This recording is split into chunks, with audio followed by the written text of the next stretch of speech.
Do you know what does it mean? Hello, Charkie. Hey, Cass. Today is release anniversary, bad game birthday for several notable video games. I don't know if you knew this or not. I don't know if you follow us on co-host or Twitter, but there were several bad game birthdays to celebrate today. If you don't follow us there, how'd you know about this stream?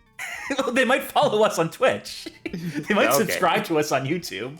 So this is May 23rd, 2024, which is the 24th birthday for Daikatana. That's a pretty big bad game. That's a pretty notable one. It's the 30th anniversary for Revolution X, the arcade game starring Aerosmith. Oh, yeah. That's pretty notable. We're celebrating Air Control. Hell yeah. Just some Steam garbage. Just some green light game that time has rightfully forgotten, but that the two of us on this 10th birthday have chosen to celebrate, that we share something of an affinity for. And you can tell it was really the right choice, because the viewer count today is, oh boy, Abby, through the roof. We really chose the most notable game we could have gone with. I think I introduced this game to you, correct? You absolutely did, yes. Yeah. Because I've been sitting on this for 10 years.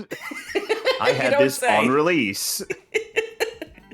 You know, it is interesting. I think it's interesting. I hope people will find it as interesting as we do, because there is a little bit of a story behind this one at the very least. It's not the most well-documented of the bad games that we've been known to cover here on this stream, but I think it does speak to an era of digital distribution of Steam, of the greenlight experiment, which is so easy to forget about these days. I think it's time has completely forgotten about that. About this era where Steam was transitioning from just like solely working with the trusted partners and whatnot. Thank you for the raid, Johnny Baghead. Where people were still clutching those pearls of what Steam was before those pearls just disintegrated into dust. Yes. And so we're going to cover at least a little bit of that. It's not the most exhaustive history, I will confess. But I think we're going to cover just a few points that, a few points of interest that are often just disregarded completely when it comes to this story. But before we get into that, Charky, do you have anything for the folk at home? If we're taking a flight, and we're taking, God knows how long this flight's going to take.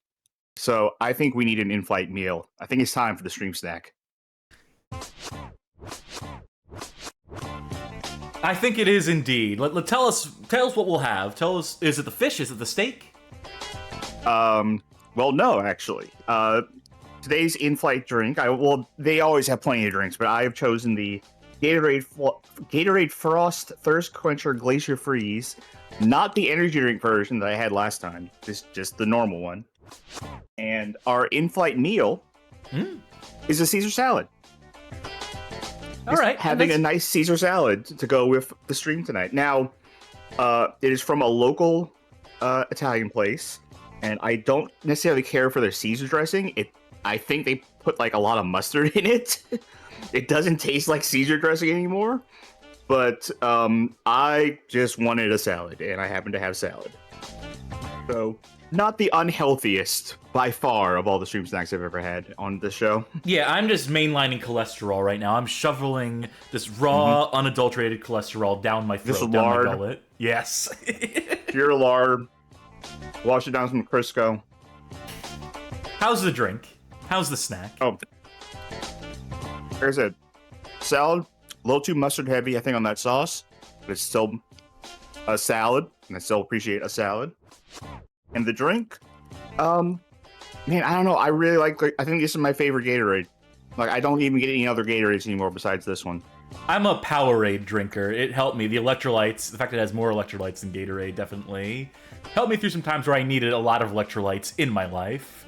But the grape is my standby. It tastes like a melted grape popsicle, the Great Powerade, and that's somehow exactly what I've always wanted. I'm not drinking that. I'm drinking an Arizona. If you remember the old Ellen DeGeneres bit about like blue Gatorade, what's it taste like? It tastes like blue. Yes. That is kind of what Glacier Freeze tastes like, but the Frost variety has a little bit of a milder taste than the normal blue Gatorade. Do you remember her If I So- Had a Hammer bit? No. That was like her famous bit in her stand-up days. Well, thanks for the stream snack update. Oh, yep. On that just Thanks complete tangent on Thanks. Yeah, thanks for the hammer note. that. All right, before we take it into the game, let's take it to the slideshow. All right, this screen we're looking at here is the official website, which is still online for one Killjoy Games, which you can access at killjoygames.blogspot.com. Yeah. This is the only was post about to on said say- website. I was about to say, I'm surprised, they're still paying to keep Blogspot up, but then again, Blogspot is Google, isn't it? So yes, I am surprised that they're still paying to keep Blogspot up. Oh, hold on, let me redo this directory. Wait, There we go. was Google Blogspot or Blogger? I think Blogger. Ah, If okay, that memory- one's hell of dead, yeah. In any case, this is a post from October 19th, the only post ever made on this website, and we can consider this the day that Air Control was born, or at least that it was announced to the world. Didn't come out on this day on October 19th, 2013. We had our little title screen that really shows that it was today. It was May 23rd, 2014. Mm-hmm. But this was, for folk who say this was just an overnight asset flip, something designed like, with no time or effort put into it. Well, it had at least a few months, presumably, ostensibly. It had a few months to go through Steam Greenlight. We'll get to that in a second. All right. Because I'm not sure if the Greenlight page launched in 2013. No, not sure if it launched October 2013, is what I mean to say. But you may be wondering who Killjoy Games is. Like, who is behind this? Behind this Air Control? Is it a team? Is it a full studio? Is it a group of AAA developers? A super group? Nah, it's just this guy, Ramil Nasrov. He is from Moscow, Russia. He was approximately 20 years old in the year 2014, at least according to an interview conducted by, which site did the interview with him? PC Gamer, I believe. Thank you kindly. So, not much is known about this man. Not much is known about his industry history post or pre Air Control. You would assume probably not much. He was probably a pretty avid gamer. He had, to the extent that he was playing games on Steam up to this point, that he uploaded Air Control to Steam on his just default regular ass user Steam account. So his profile is now set to private. It probably has been for quite some time now. Probably sick of dodging requests or comments or concerns or questions, queries, quests about Air Control. But we mentioned Steam Greenlight. For those who don't remember, Steam Greenlight was this experiment by Steam, where people were concerned about it being too much of a walled garden. Where the price that people had to pay to get their games up on Steam, the arrangements that publishers and developers would have to reach with Steam, was exclusionary to a certain extent. But at the same time, we couldn't just have it so that anyone could upload a game to Steam. I mean, that would just be a nightmare. I say knowingly. So the compromise was to create this program called Steam Greenlight, in which prospective developers would upload pages for their games, showing some screenshots, showing some trailers, showing some proof of concept stuff to say, hey, if you, the audience, the Steam users, vote for this game, it will come out. It will come to be. I will pursue development of this game, assuming there is an interest. It is just like the classic interest check, if you will. And so we had some successful games that came through it. One of my favorite games, Death Road to Canada, Steam Greenlight approved. Routine, which is just now coming out in the year 2024, was one of the first games to be successfully greenlit. That's the space shooter with the sort of horror vibes and the low grav and stuff.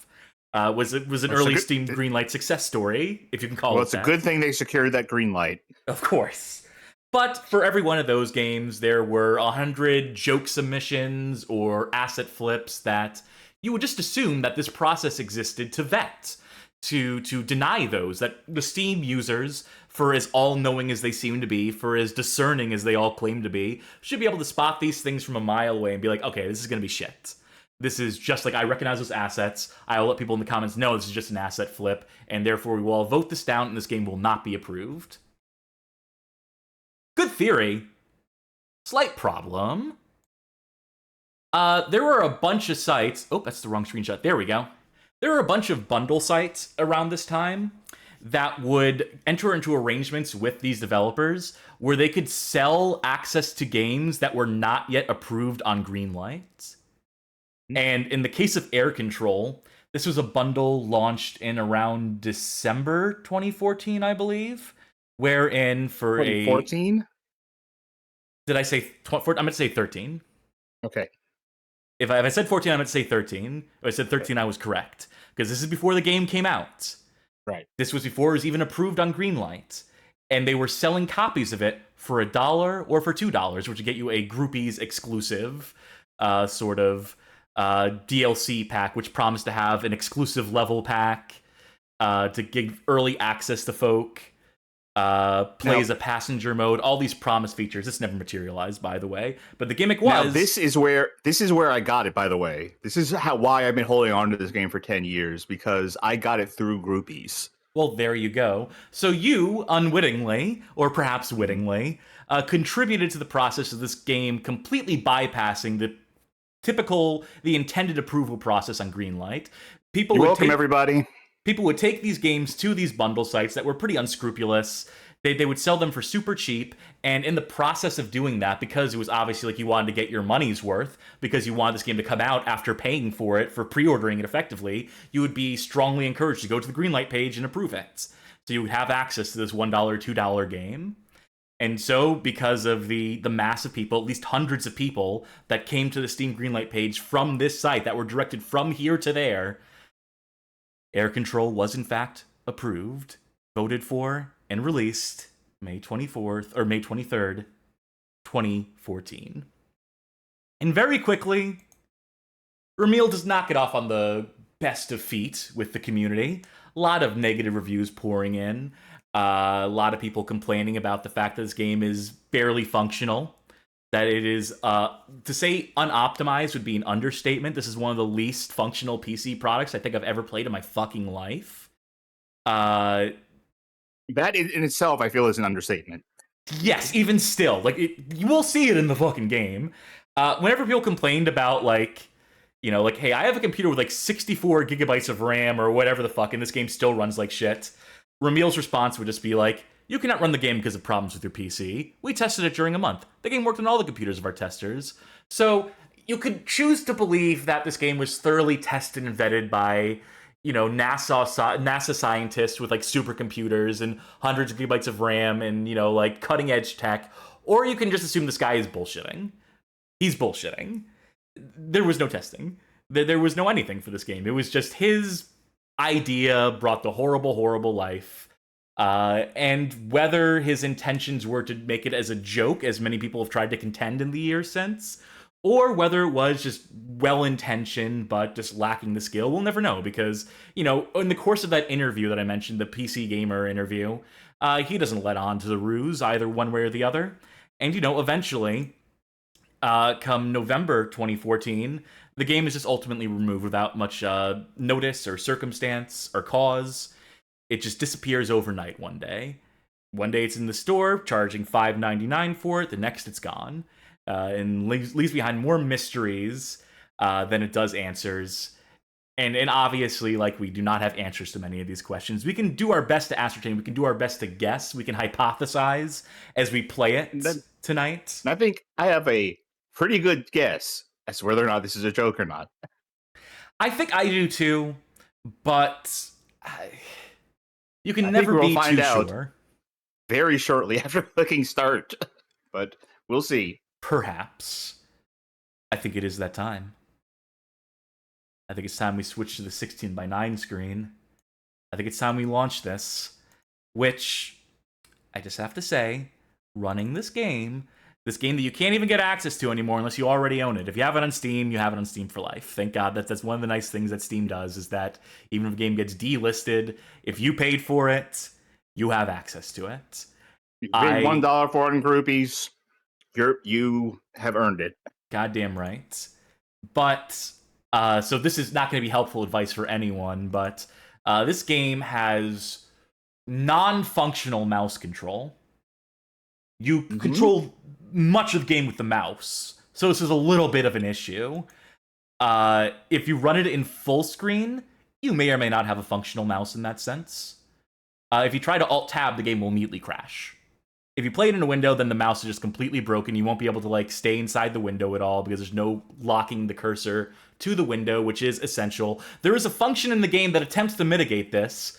We will see it. We will be presented with it at every turn in the game, but it's certainly not ideal. So your best bet is to use something like a DG Voodoo to force locked cursor and to have it so you can potentially like Alt-Enter to make it full screen or windowed, and then to be able to Alt-Tab out when it's in windowed mode.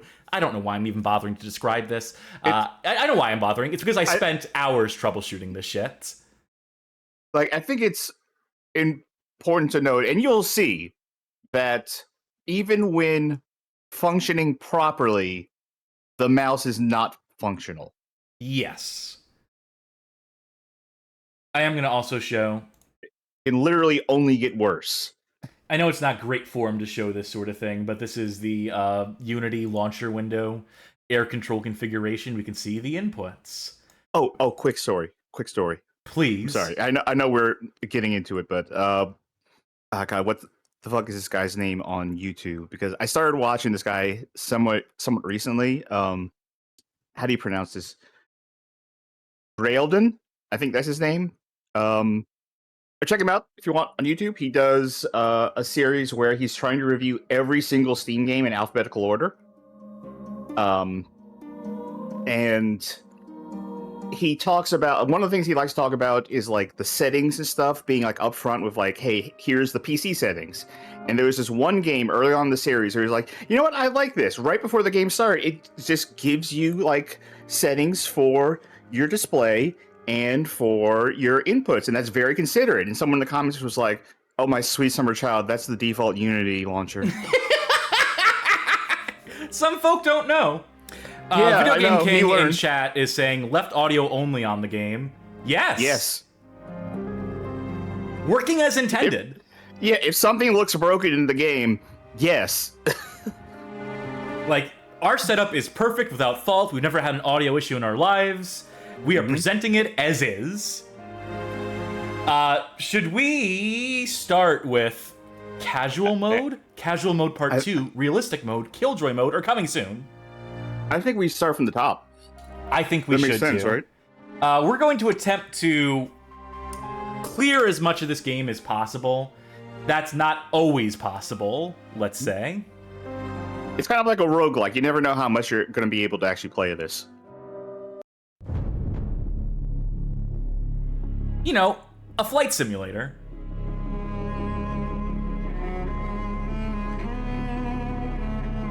A long time ago, airline leaders met.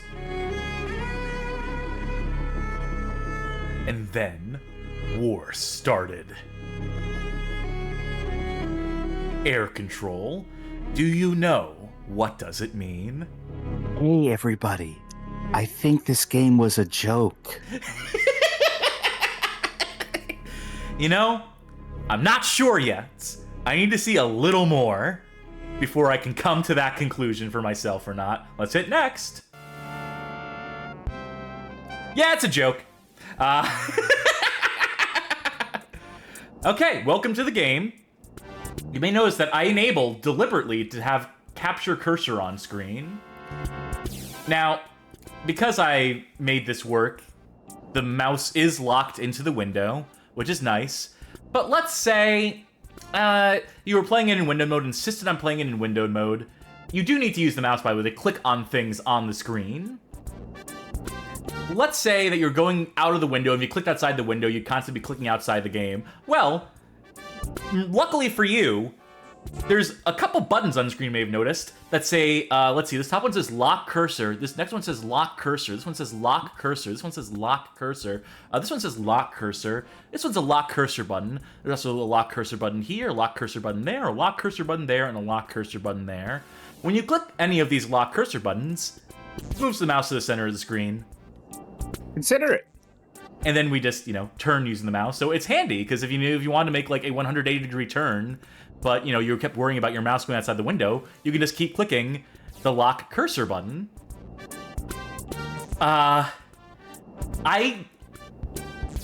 Z Reserve says a maximalist UI.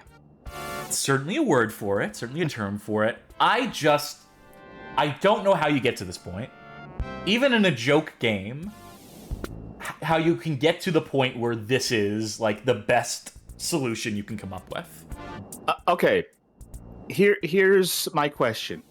Can you see a world where this happens by accident? Where it's like, someone's making game in Unity and it's like, I don't know how to prevent this, so I will make this lock cursor system. I think, if we're being generous, if we're going under the assumption that is what happened, I disabled the Which, to be clear, I'm not, but for the sake of argument. I could see a situation where someone wants to have the mouse in their game, in their first-person game, so that you can access menus and stuff, which is clearly like what they were going for here, but I don't know how you'd fuck it up to the extent that the mouse cursor is always on the screen, that you are always, at all times, there's not just a button you could press to toggle mouse cursor on and off. Every MMORPG since the year 2000 has had that button in place, so you can access menu elements as well as, like, use mouse look. Alright, we're a stewardess or a co-pilot or something in this first level. I think we are a stewardess, because I think they actually do tell you that in the pitch for the game, which we will get to at some point. Well, our role changes. We wear many hats in this game. Yeah, that was one of the features that they advertised. He advertised. Please, dear, bring this cup of coffee to the old man in the first. Okay. By the way, sorry for the small font on the subtitles. It does not get any better. Yeah, this is 1920 by 1080 resolution. This is the resolution the game was designed around.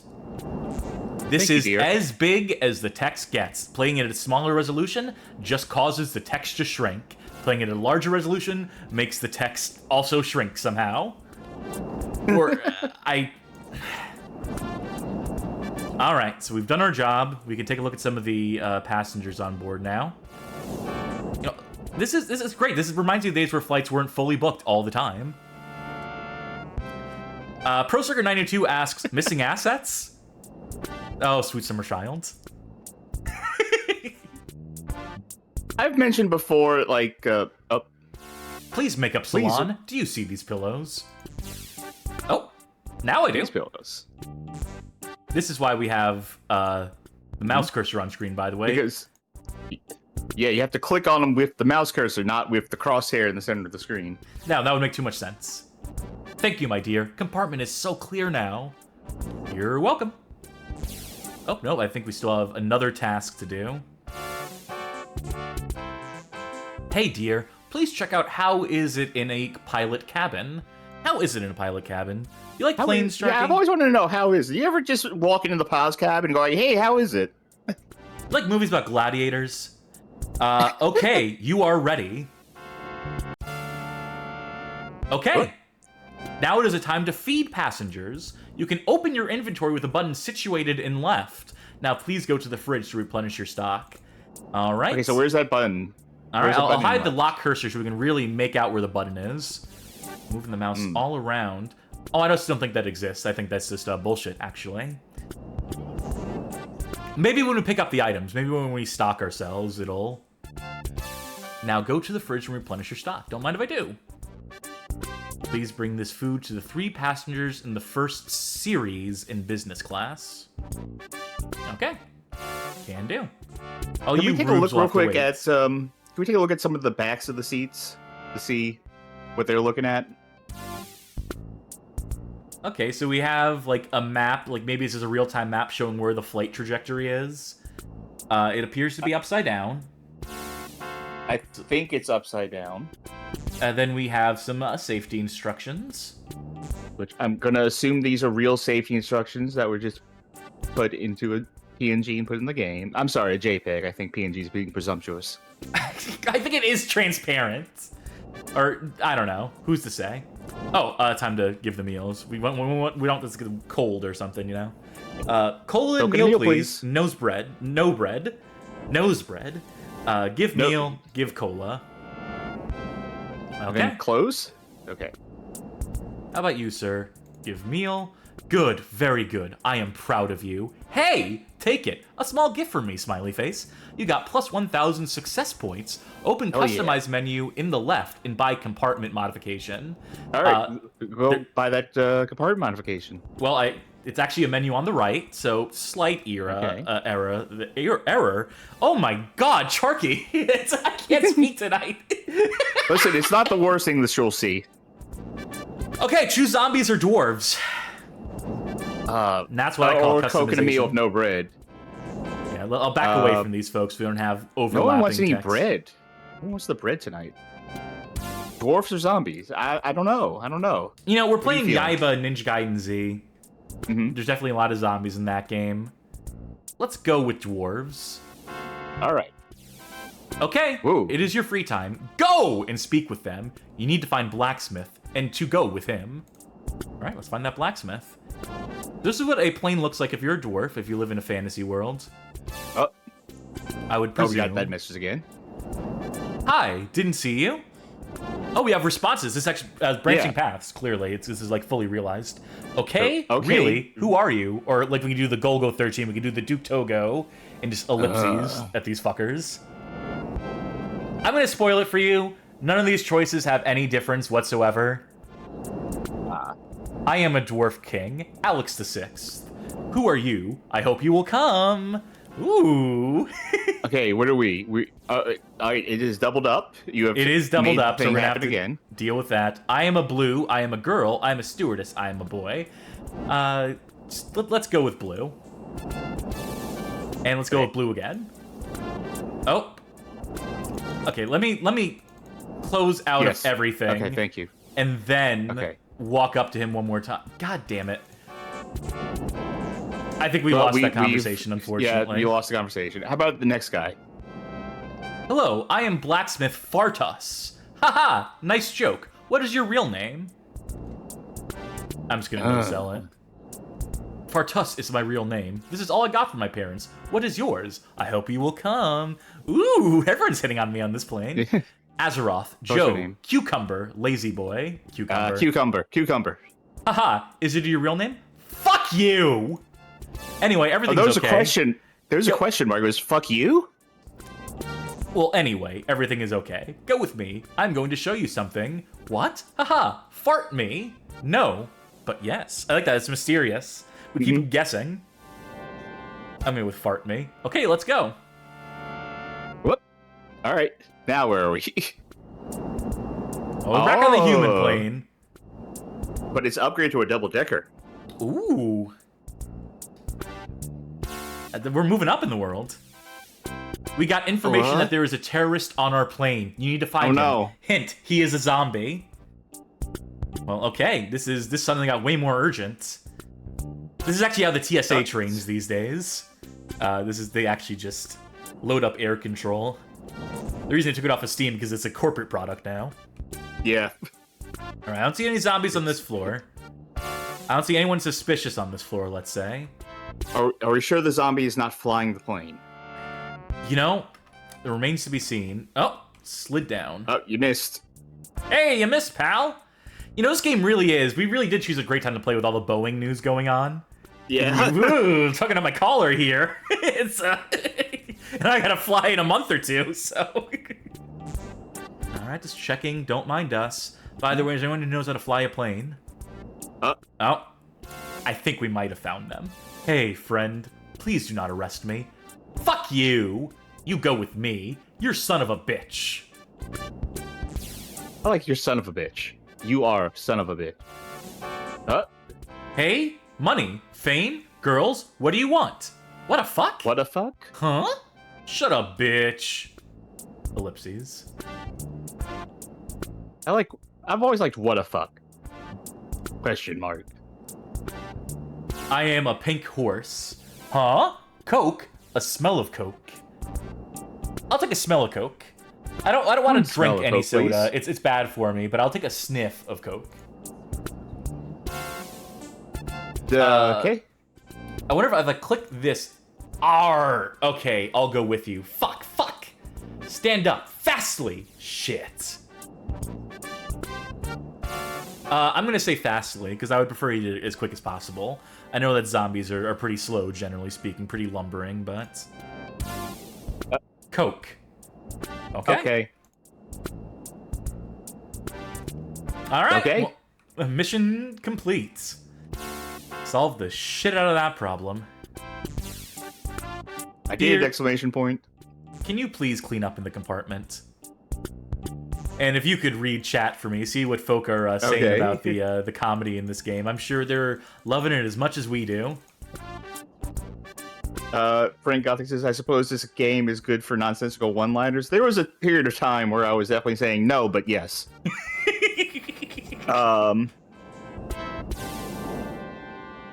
I see that this joke game falls in the usual trap of not being funny. I think it's funny considering people actually voted for this to be on Steam. Well, like, vote is a strong word. Hilarious. Compartment is so clear now. Thank you. Next level.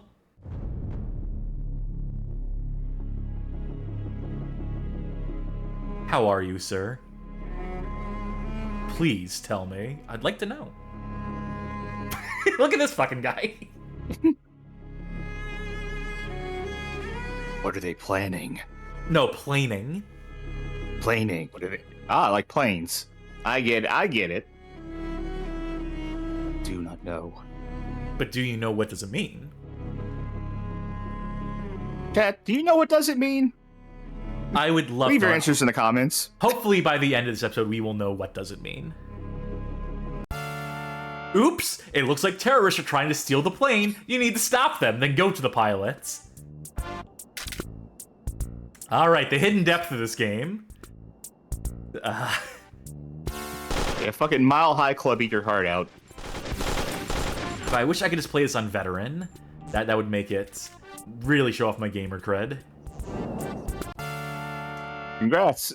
Sometimes you will find some kinds of bonuses. There are 3 kinds of bonuses. Health, slow-mo, whoa! And well, I died. Health, slow-mo, and die. And I died again. Because it keeps spawning me in this dude's targeting zone. And I need to wait for the gun to respawn. Yeah. It's gotta shoot fast. Woo! Okay, right, and they do explode when you kill them. You think that would be dangerous on a plane? Even if it'd be a little far Tommy gun from would be ideal. dangerous on a plane. We do have iron sights, so. Can I reload ammo? and then? Okay. The reload animation never finishes, is the problem. So you actually can't reload any of the okay. guns in this game. Okay, try to use super speed now, then go to the pilot. Or I'll Up, you're first gonna get shot. Well, I grabbed the super speed, then I died, so it wasn't fast enough. Oh wait, oh here we go. Whoa! I think I won the level. You are in the Good. world's longest plane now. Every girl's dream. How did they know? Let us see how speed bonus can improve your life. Go to the pilot cabin. Alright, this is gonna be the longest plane now. You're never gonna see a plane longer than this. Let's run through it as quick as possible. Alright, that was the world's longest plane. We must have traveled at flash speeds to have traveled it so quickly and so well. I mean, you started from like near the front though. There's like the whole back section is walled off. That's true. We never know how long the plane truly is. That's like extra economy class. Uh-oh. Oh, 5 hours before. You know what does it mean? You need to check our plane on terrorists. You need to go to the second floor. Oh, hello. Are you the Air King?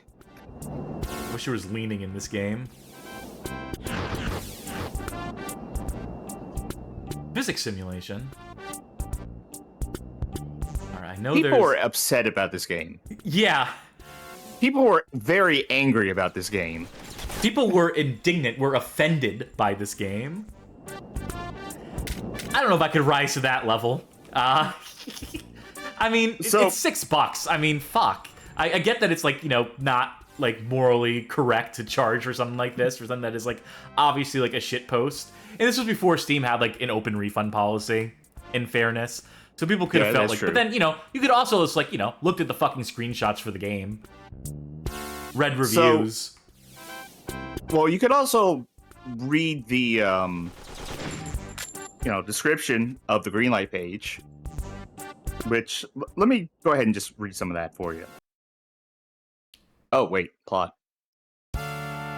You have survived the catastrophe. Go to the airplane. All right, I'm here. Oh. You want me to do something Maybe else a new again? airplane. You read that description. I'm gonna first-person shoot. Okay. So this is what they were selling people on, right? This is what people were voting for when they wanted, like, a realistic plane sim on Steam. Air Control is a new-gen avia simulator. Speaking about the design and all new spaces of VR airplane simulator, we can say that it gives you more freedom and realism you have ever seen in such kind of games before. At first, we worked at Airplane's compartment. The results we have now is so near to the real life. Working at the simulation and flights, we wanted to give players more in-flight adventures, and that is why we decided to expand horizons of gameplay. You will have to play inside and outside the plane, while playing as a pilot and blasting off the ground, as we will here. Actually, let's take a look at blasting off the ground. So how's it control? Not very well. I'd like to turn around because I can see that distance to go, which is the only indicator you have of if you're going in the right direction or not. There's no, like, marker. And I think we fucked it. Charkie, I think we may have fucked it. May have fucked it. So, I do want to take a moment here. I'm pressing spacebar. The engine no longer turns on.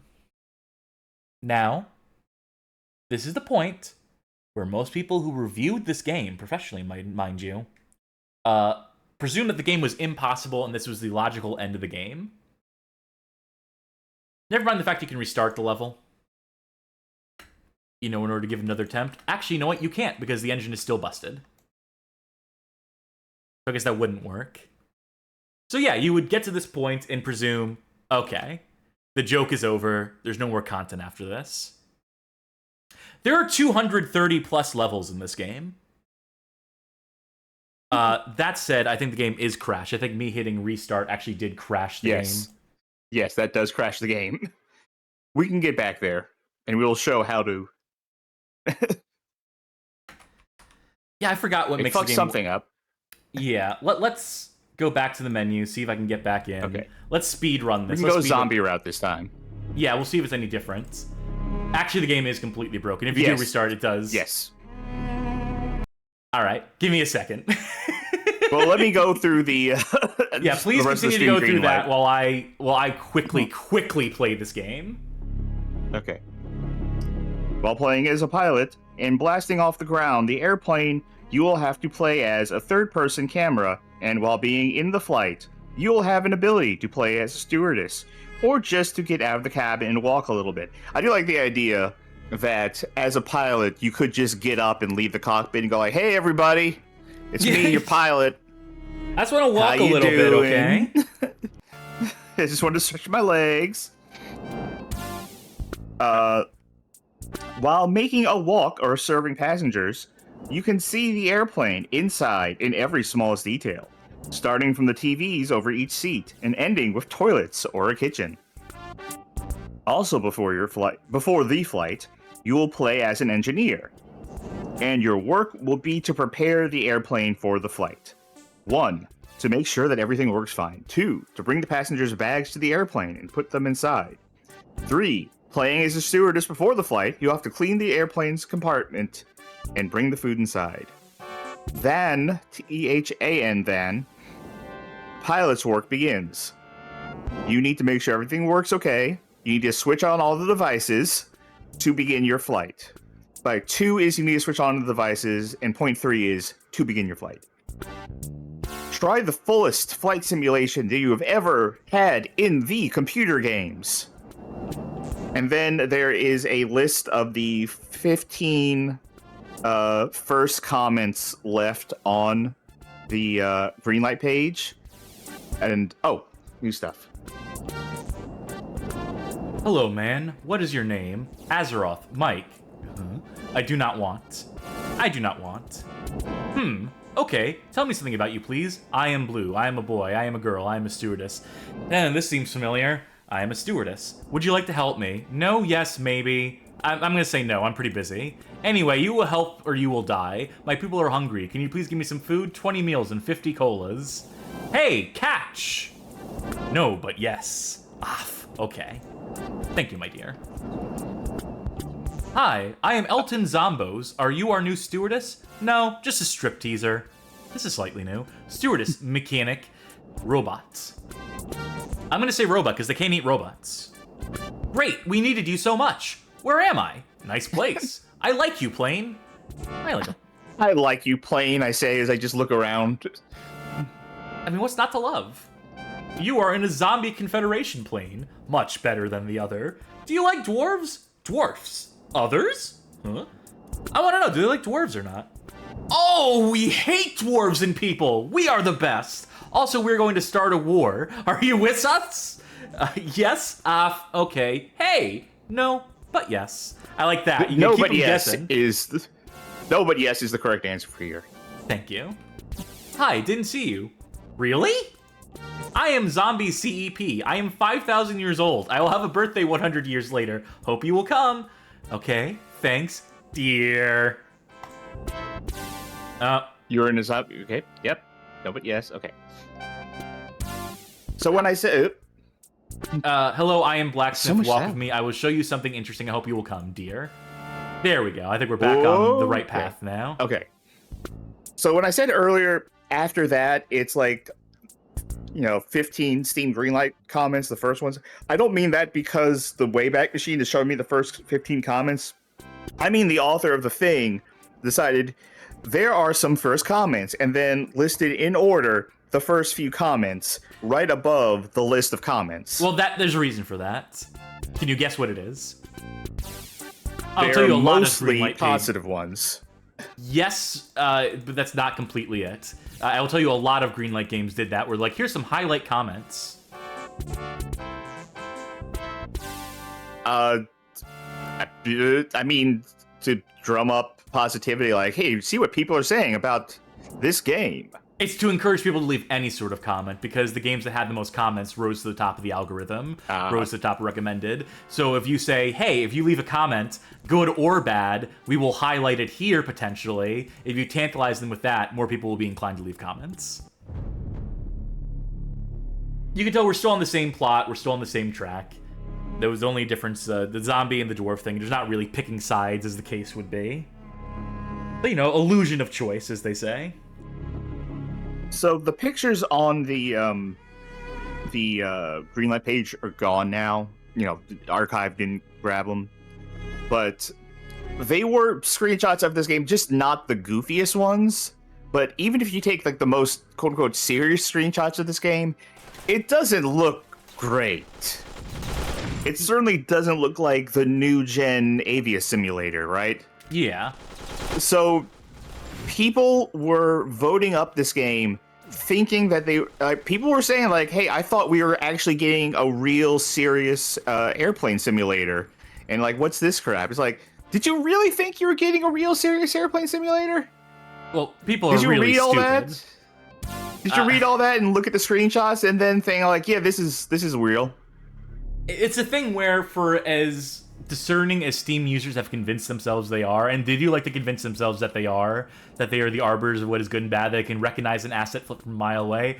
The honest truth is that no, they can't. Also, again, within the context of this being Steam Greenlight days, there was still some expectation that people had that Steam was supposed to represent quality, right? Yeah, that Steam was gonna, like, was on... if the game was uploaded and it's like, this isn't what was promised in the Greenlight page, or if it was just like an asset flip, that Steam would somehow take some sort of action against it. Yeah. It turns out Steam just likes making money, and that if people are willing to buy copies of it, who are they to say no? So, I mean, that leads us to now, which is You can get anything on Steam, even if it's not functional. You can Just put pay anything on $100 up Steam, front. even if it's Yeah. not functional. But now the difference is that Steam gets paid up front because you have to just pay to get your game back up on Steam now, which is how where this whole fucking situation started in the first place, mind you, and what the Greenlight was meant to remedy. Okay. All right, let's try this again. Do not go to the menu. I gotta pull a Yui. All right, see if you can actually launch the plane without destroying it. All right, the Y button, even though definitely it's not easier said than indicated here, the Y button is actually what gets you in the air. All right, we're getting it. We're going. We got this. We got... Control it? All right, are we going the right way? It is really hard to read this No, thing. it is impossible to figure out if we're going the right way or not. Except for okay, if the number timer... going down. Right now, it's like 800, 700... Okay, yes. Yeah, that's what I was looking at. That's why I was saying, are we going the right way? Oh, great view better there. camera, yeah. All right, we did it. Hell yeah. Whew. So, a lot of buttons to choose from. This made the game a window, and I think crashed it. I think it might have tried to open the Steam page for the game. And you clicked game, which doesn't exist anymore. Can I make it full screen again? No? Huh. This is not an us thing, by the way. This is how the game is thing. Yeah, I need to go into Task Manager to end that process, and then start it back up again. So I can understand being unhappy that the thing you're trying to play is not functional. Should I try to speedrun that again and get to that point again, see if a different button does a different thing? I think next might get you to something new. Can't skip this! Can't skip anything in this game. So let me go to that PC Gamer article. Sure. By the way, folks, thanks for watching. Thanks for tuning into the Bad Game Hall of Fame stream. This is what tonight's gonna be. It's just gonna be a whole lot of this. I mean, there's a wide berth of games within bad games, and this is a bad game. The PC Gamer article sort of takes... It almost feels like they're trying to take the game at its word of being a real game. Like, they say, like, they kind of end up saying, like, I'm not sure if this is a joke or not, which, come on. But, it goes with them, like, trying out the different modes, and then eventually first they reach out to Valve to see if they have any comment on it. Valve never does, and why would they? But he also tries to mail or send an email to the developer, and the developer did respond. Let's see. Here it is. Okay. According to Nasarov, the blog contains outdated information. The blog that we mentioned, that the Blogspot page, yes. Right. Which I think the info on there is just the Steam Greenlight info. If I remember correctly. I could double check that, but... Oh, Bag has a question in the chat that I want you to address. Giant Baghead says, were Steam trading cards a thing when this came out? I don't think so. I could tell you that this game does not have Steam trading cards. Yeah, this game did not have it. A lot of games, for those who don't remember the birth of Steam trading cards, I guess it's the same today as it used to be back then, which is that you would sell a game for cheap, like $1 or whatever, on the Steam marketplace, and you would have trading cards in it that are, the market will determine what they're worth, but it can make your game, like, so people are potentially able to profit off it if they want to, like, collect the collectibles in it, the emoticons or whatever. Because you can, as a developer, you can say, like, oh yeah, this emoticon represents the game, this emoji, this icon, this profile background, these are all definitely indicative of the game, and not just, like, cool designs that I am effectively selling instead of the game. The game can be an absolute fucking nothing burger that I sell for 99 cents, and people will pay that to get access to trading cards, to get access to this shit for the profile.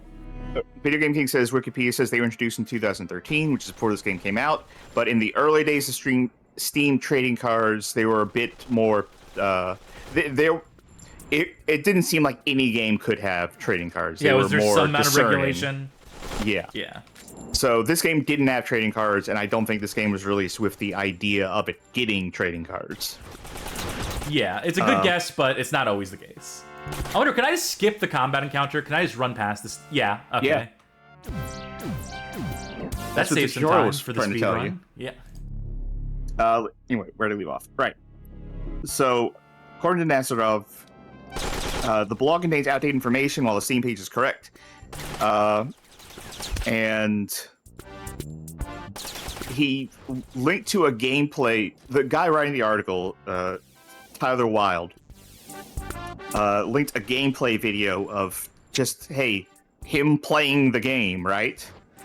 Nasarov's response was, also, I found your video about gameplay incorrect. Now it is a bit hard. Now it is a bit hardcore, and you need to practice a lot in the game to finish flying in Killjoy Mode, which we'll get to. We're going to make it more user-friendly in time with updates. Smiley face. By the way, I do want to mention, yeah, there's the coming soon option on the main menu, which you could presume would be like the groupies mode or whatever, maybe, but just nothing ever came of that. It was ultimately just bullshit. I responded with some follow-up questions about how Nazarov made air control and guided through green light. It also feels important to know if I'm talking to a teenager, so admitting it might be rude to ask personal questions. Oh, well, you fucked it. So now is the time to explain? Yes, now it is time to explain that this is where a lot of reviewers gave up. Obviously, we show that going to the menus doesn't work. Oh, funny. How about funny that we're working again? Yeah. There are secret keybinds in this game that allow you to control the plane. If you press I, J, K, L, these will thrust your plane whether the engine is on or off in a given direction. O will reset your plane, which will fix the engine, fix any damage done to it, as well as allowing you to, like, get back up in the air immediately. So it's very helpful in that sense. So, I discovered the IJKL stuff. That's right. Okay, yeah, please, go off. I want to think that I might be the first person who actually figured that out. You have a Steam guide up for this game since 2014. I wrote a Steam guide on how to fly the plane. And it's written in a very me in 2014 style, which is unbearable. But like, it's a very condescending read. because I was also trying to troll people. Because I thought it was very funny that people were very angry at me that I liked the game. But you were also absolutely correct in giving the information. Okay. Yeah. Real quick, I just want to work credits on. Okay, light is fine. I'm thinking next. Hey, there we go. Now it is time to play as a mechanic. They have the text in the way of it, so you couldn't read it. But the goal is to find the button that is red and press that. Can you find the button that's red? Okay, there it is. Whoa. Just like a mechanic would do. Anyway, just to wrap up what I was saying, so yeah, I found the IJKL stuff. I think the O key was actually mentioned somewhere in the game, but they don't mention IJKL. So I wrote the Steam guide on how to fly a plane, which has stuff like, hey, IJKL will get you even if your engines are dead. It's actually easier to fly the plane in a lot of cases by using that rather than actually flying the plane. And there are like tricks you can do to make your plane go faster than it would normally be able to go. And I do remember at some point, Vinny Vinesauce streamed this game, and he could not figure out the plane. And I was in the chat trying to tell him, I'm like, hey, I actually wrote the guide on this. I know how to fly the plane. And people were telling him, hey, the person who wrote the guide is in here. And yeah, I ended up helping him out with that stuff. So that was my contribution to Vinesauce. Very and he can repay the favor by guesting on our stream. Yeah, it's time. It's time to cash in. It looks like the air screw does not work. Your character knows that usually in such situations, mechanics change the air screws. But your character's had bad financial situation now. You can fix the air screw and put all the $100,000 in your pocket. What will you do? Be honest or fix? I think we should be honest, because we're going to fly the plane afterwards, right? We should probably not sabotage ourselves. I mean, those were both good options, though. It was be honest or fix it. Wouldn't both options... Oh, you're right. You're right.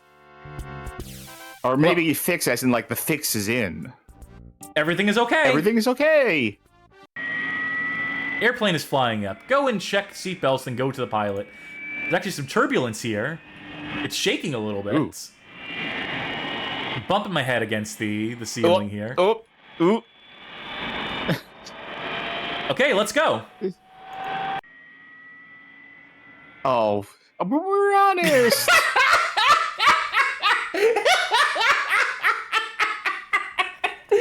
How could you be mad at this game? You know what? I think even if you bought this game thinking it was going to be a real airplane simulator, and you get this far, and you're like, you know what? Nah, you got me. You got me, game. Drink up? Yeah, I don't mind if I do. You got me, Nazaroff. Air control, fun for everyone. I'll drink to that. Airplane is falling down, falling down, falling down. Airplane is falling down, falling down. Use your survival instinct. That's Walking Dead survival instinct. It's a different game. Click the survival instinct button. But your survival instinct is to jump out of a falling plane. I feel like I should have grabbed a parachute first. You survive. Hey, you survived the catastrophe. Okay, your mission is to put the track on the green light position. Oh, hey, we're controlling a truck now. Oh, okay. See, this game is multimodal. They weren't lying. This is a great camera for it, too.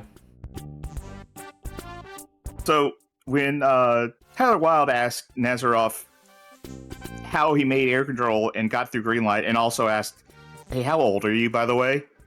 Nazaroff responded with, firstly, it is rude to ask such questions.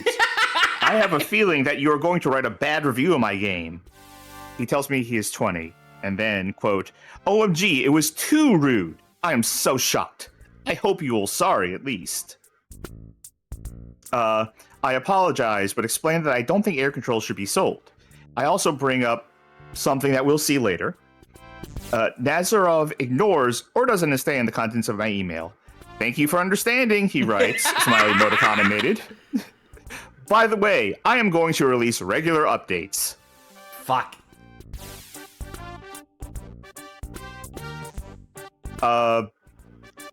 Then he says, I'm not sure what to think of Nazarov. To Nazarov, though, perhaps air control truly is almost perfect, starting from the design and ending with a gameplay, as is described on Killjoy's blog.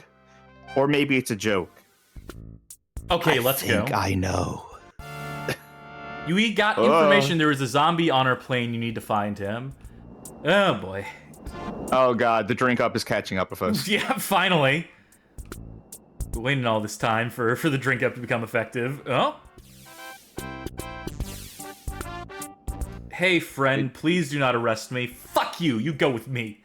You're a son of a bitch. No, you're a son of bitch. Son of bitch, first of his name.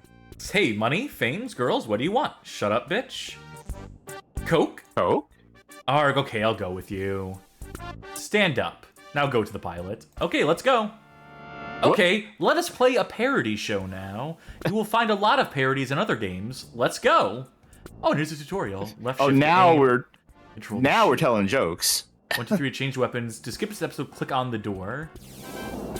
I don't want to skip the episode. Huh. Alright, what game is this parodying? Hey, are you enjoying your birthday party, son? Fuck you, Liam Neeson. We worked a lot to make this day amazing for you. This is awful. Huh? I love you, Daddy. We have prepared for something special for you. Go to the kitchen. Maybe.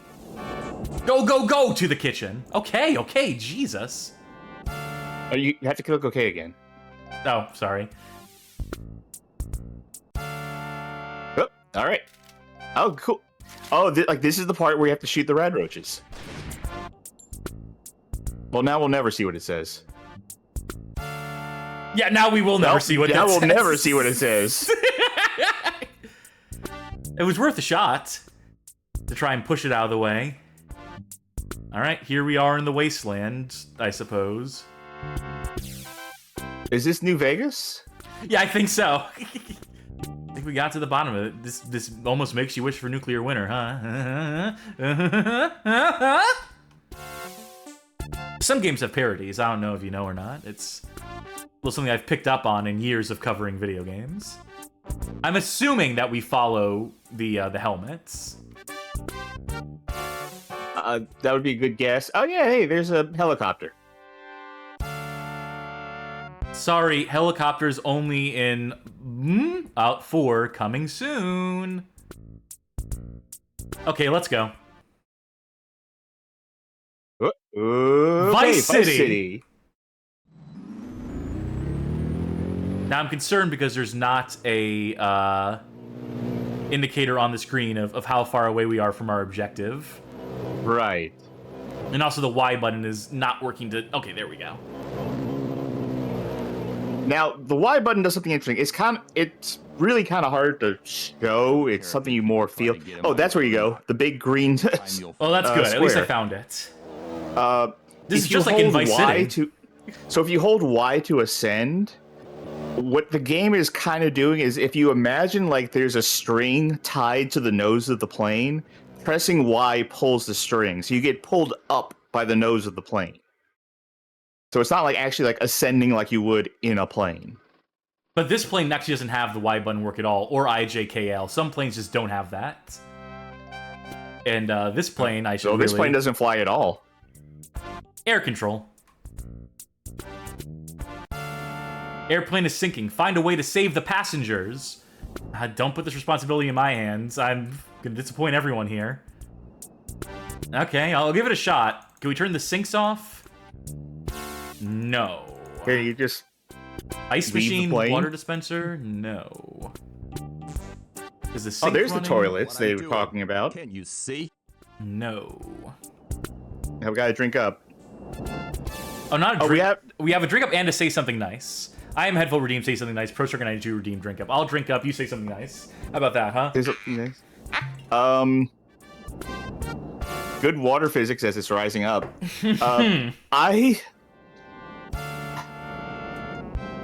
I still think this game is funny. Not funny in the way that individual jokes are funny. I think it's extremely funny this got through Greenlight, and I think it's extremely funny that people got extremely mad at it. I'm very glad it exists because it got people real tilted. That's the old school trolls in us. That's the Yeah. It looks like the doctors do not like cleaning. Clean up and then go to the kitchen. By the way, that last level just ends after a period of time. You can't actually fix that level or end that level in any other way. And tilted in a way that's not like offensive, unless there's a level that we haven't seen that's really offensive. I don't think so. Tilted in such a way that's like, well, what did you think was going to happen? Okay, let's go. It's like, you know that, wasn't there a thing in like Arrested Development where there's like a bag in the fridge that says like, don't open dead bird? And like the guy opens it and he's like, I don't know what I expected. Yeah, yes. It's Only like for everyone you. on Steam opened the bag. Only for you, there is no gravity in this level. Chaos, chaos, chaos! Don't mind if I do. Whoa, Franks. Oh, game doesn't like this. No, it's just a problem with my computer. This game was tested over the course of a month, you see. This is my favorite level in the game. That's right. It was tested on every computer. Yes. In the course of a month, and it worked on all of them. Okay, let's go. Hey, you survived the catastrophe. Okay, your mission is to put the track on the green light position. The stream green light position. Another great camera for this level. I'm gonna spoil this for you. If you just like play, okay, so W moves it forward. This isn't like like hold D to go right. If you hold it all the way, the end of this track doesn't have anything of note. In fact, we can see it right there. The plane is actually right next to the starting position, so the secret to this level... And this is how folk can tell I've actually played this before, that I saw you play this. I should say, like, one of the early things you did before you were my streaming co-host, before you were my partner in crime on this, you were in the Discord, and you would just show off games that you were like, hey, is this a funny game? And I'd usually be like, yes, that is. Thank you. Oh, and no. There was no question in my mind that this was a funny game. Okay, I think my question was, have you ever seen this game? And you were like, no. And I was like, oh boy, you got to see this game. And so I did, and so I was hooked. Okay, let's go. I think "okay, let's go" is my favorite catchphrase from this game, if I'm being honest. I know it's not much, I know it's not the most exciting quote, but it's just really funny that after any given thing, you're just like, okay, let's go. I mean, my favorite is still "no, but yes." It's pretty good. It's such a versatile phrase. Many choices, many options. They're behind you. There we go. Sneaky Pete. Alright, let's see if the pilot ends the level.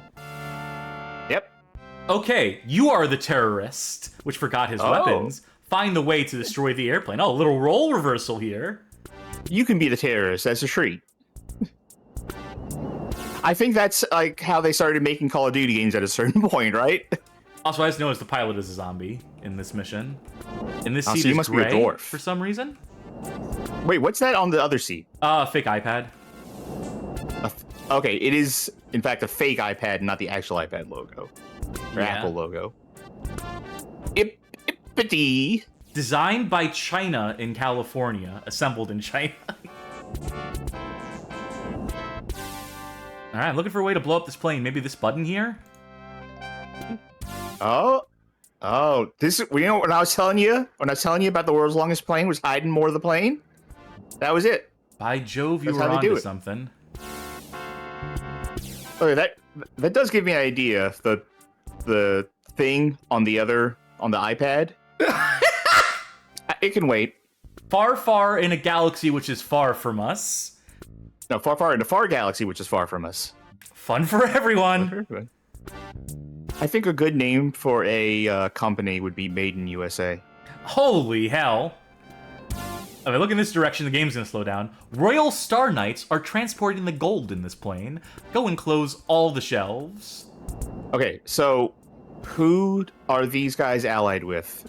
The zombies, the humans, and the dwarves. Yeah, they didn't mention this faction at all in the fucking... Yeah. Okay, let's go. Didn't even need to close that's everything. all the doors.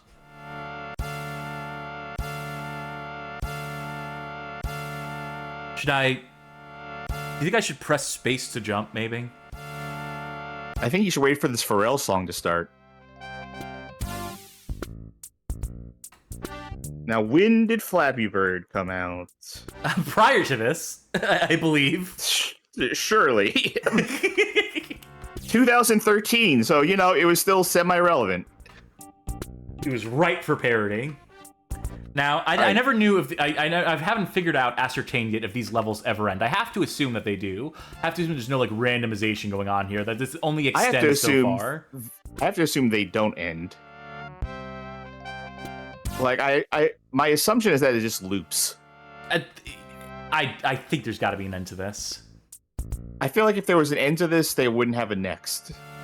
Fine, fair. Alright, these are all police officers, so it's the requisite thing you do. I mean, what team are you on? CT or... I'm sorry, does this plane have a second wing? As in, okay, every plane has a second wing. I mean, does this have a second... Well, it certainly has terrorists on board. Let's see what's behind here, behind the curtains. Maybe some ammo, because this, for whatever reason, this level only gives you the gun. And the bullets in it, I suppose, but... Well, you can't reload the gun anyway, right? So... Yeah. Yeah, this really is like... Okay, so we have a pilot here. Then we have a pilot for when the plane needs to go in reverse, you see? Well, this plane actually flies by spinning around really fast.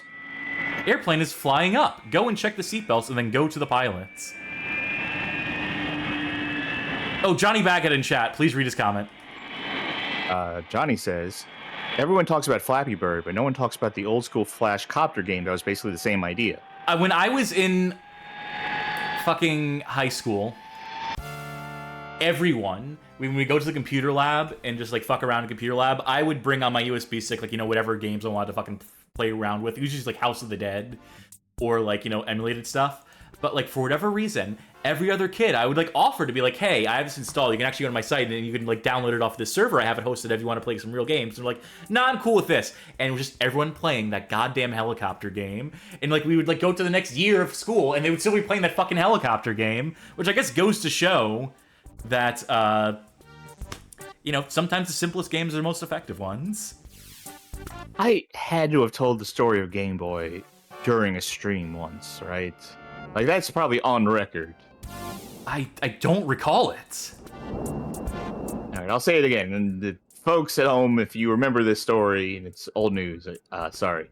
So when I was in high school, I had a programming class, and like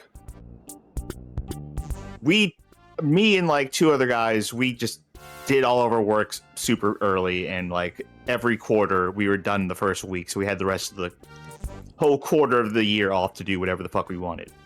So we would play like a lot of Marvel vs. Capcom and Cybots and stuff against each other. And the teacher was cool with it because he was like, well, they did their work, so whatever. But this one kid in class was not doing his work and chose instead to just play games all the time. And we called him Game Boy simply because he played games that all rules. the time. You have not told the story. But the thing is, he wasn't playing the same games we were.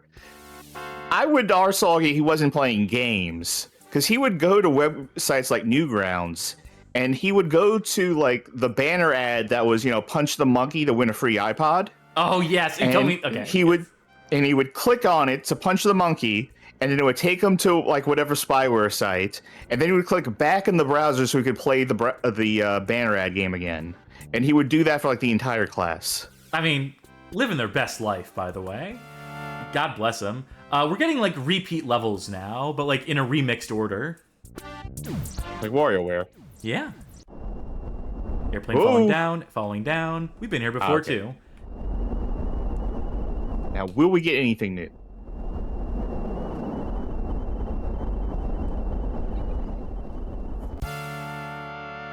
Now we get to fly the plane again. Okay, or you can hit next as well. Or you can try to beat this. I'm gonna give it a shot every time we end up on the screen. Let's see. Video Game King says, a part of me wants to characterize this as the kind of game that would be made with AI if it was made today. And another part wants to give the game more credit than that. AI could never. I Am Headful says, I can't believe I'm saying this, but the more I see this game, the more I think its basic concept is kind of novel, as in a flight attendant simulation game that quickly goes off the rails the more you play. Oh, it's credits. Developed by Killjoy Games Team 2014. This game by Nasir Al-Ramil. Soundtrack license was bought through Jamendo. Special thanks to our Steam Greenlight community. Thanks for playing. Here we go. That is not the end of the game. No, it's not. Also, Louise in chat says, Game Boy is the Spider George equivalent of ad revenue. I jumped in the casual mode part 2. Alright, let's give it our scout's best. This is the other song in this game, by the way. I guess we'll hear it more on this stage. It looks like the doctors do not like cleaning. Clean up and then go to the kitchen. This is familiar already. There are going to be a few repeat levels, but I assure you there is new content in this half of the campaign. Which is why I have not hit the year winner screen yet. Okay, let's go. Also, hitting the year winner screen, I think, would crash the game. Terrorists are trying to steal the plane. You need to stop them. Alright, donezo. Now decide to play as a mechanic. When your mouse enters buttons, all buttons are colored green. Find the button which is colored red. Yep. Airplane flying up. Airplane's flying up. I had to find out where up was first, relative to where the mouse was. Okay, let's go. He's very casual for someone who's about to crash this fucking plane. Look at the sign. Look, the sign is not... The sign is also experiencing turbulence. Yeah, because the way they're doing this turbulence effect is a looped animation where the hitbox, or the collision box, the plane model itself is going up, and then it resets to down, and you can see this is how they made that. This is how they made that Jamiroquai video.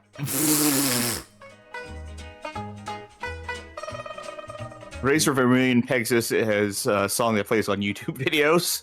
Well, thanks to Jamendo. Where they definitely officially licensed this music, where they definitely went through the proper channels with this. I would like to see a game advertise itself with, like, featuring a soundtrack composed by Kevin MacLeod. Huh. All right, do you know the combination?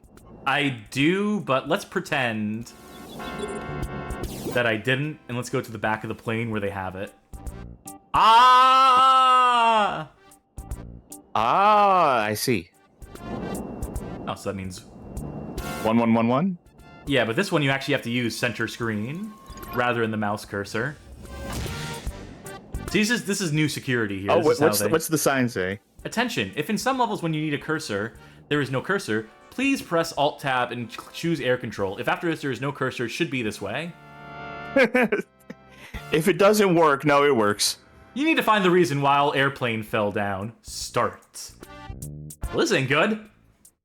This is very bad, as a matter of fact. Luckily, we crashed in this, this is the black box I hear so much about. Oh, yeah. I didn't know they were so spacious and had, like, street lamps inside and so forth. I think this panel might be broken. Same code? Same code. Johnny Baggett says Boeing Assassins incoming. Okay, let's go. Guess we're back on board the plane now. I laughed as if that's not a real thing. All right, attempt number... I lost count. How many times we've played this Flappy Bird game. Flappy Plane. Can't get enough of it. Can't get enough of that Flappy Bird. It's simple, but it's effective. So what are you thinking for the YouTube thumbnail for this one? We've had a lot of choices. I'm just planning ahead right now. Oh man, that... Honestly, there's so many things you could pull from this game. I want one with an actual plane in it. I want there to be an actual image of the plane somewhere in the image. Like, you ask this during the Flappy Bird segment, and like that might not be a bad choice. Hello, future. Hello. Oh yeah, it's 10 years in the future. The game's saying hello to us. Oh. Well, I mean, I don't want to get beamed up. I don't want to get abducted, but I don't think they're giving me much choice here unless I can... No. This is extra level. Enjoy. Let's enjoy an extra level. Fuck, why not, right? I think we've earned this. I can't believe Nasarov like made all this himself. Yeah, you know, this whole extra level for us. He's showing his range. He's really showing his capabilities here. Evacuation, first degree biological contamination. Yeah, the doctors didn't like to clean up. It's all their fucking fault. They just tidied up after themselves. Okay, let's go. So my position... You were saying? You know what I think? You know what I think is a... I think you might agree with me on this one. But is a very overused and perhaps misused phrase is asset flip. Yes. ABCD. Because, and this is, I mean, obviously this is a bunch of assets pulled from whatever. But, you know, asset flip, I think by definition is like, hey, this is a ready-made game for an engine. Yeah. Like, this is a game that is works for Unity or works for Unreal, and then you just take that and maybe put a different title screen on it and sell it. Yeah, this is an asset mash, is what this is. Right. This is where placeholder assets, or what would be placeholder assets or temporary assets for any other developer, do comprise the entirety of assets in the game, but it is from a variety of sources. It is assembled in a way that is unique, that is like uniquely structured. Like, sure, I doubt he programmed the quote-unquote, and you know how much I hate to use this fucking word, the engine. Unity is an engine. Unity is the engine, but what I mean to say is that, you know, the actual, like, mechanics of the program base. Yeah. Yes, yes. It looks like the doctors do not like cleaning. Fuck's sake, this is like their favorite mission to use. They always hate cleaning. I have to wonder if this was like, you know, Surgeon Simulator is big. I wonder if tossing this level into the game would like evoke that. I feel like that's probably what they. Okay. It looks like the doctors do not like cleaning. You don't They say. really don't. Perfect anatomy. This is what the human body looks. I'm glad they're wearing their seatbelts or diapers or whatever these are meant to be. They're weightlifting belts. Okay, let's go. All the animals were taken from the Africa, from their families. God, if only I could like on demand say the names of all the characters in Zoo Race.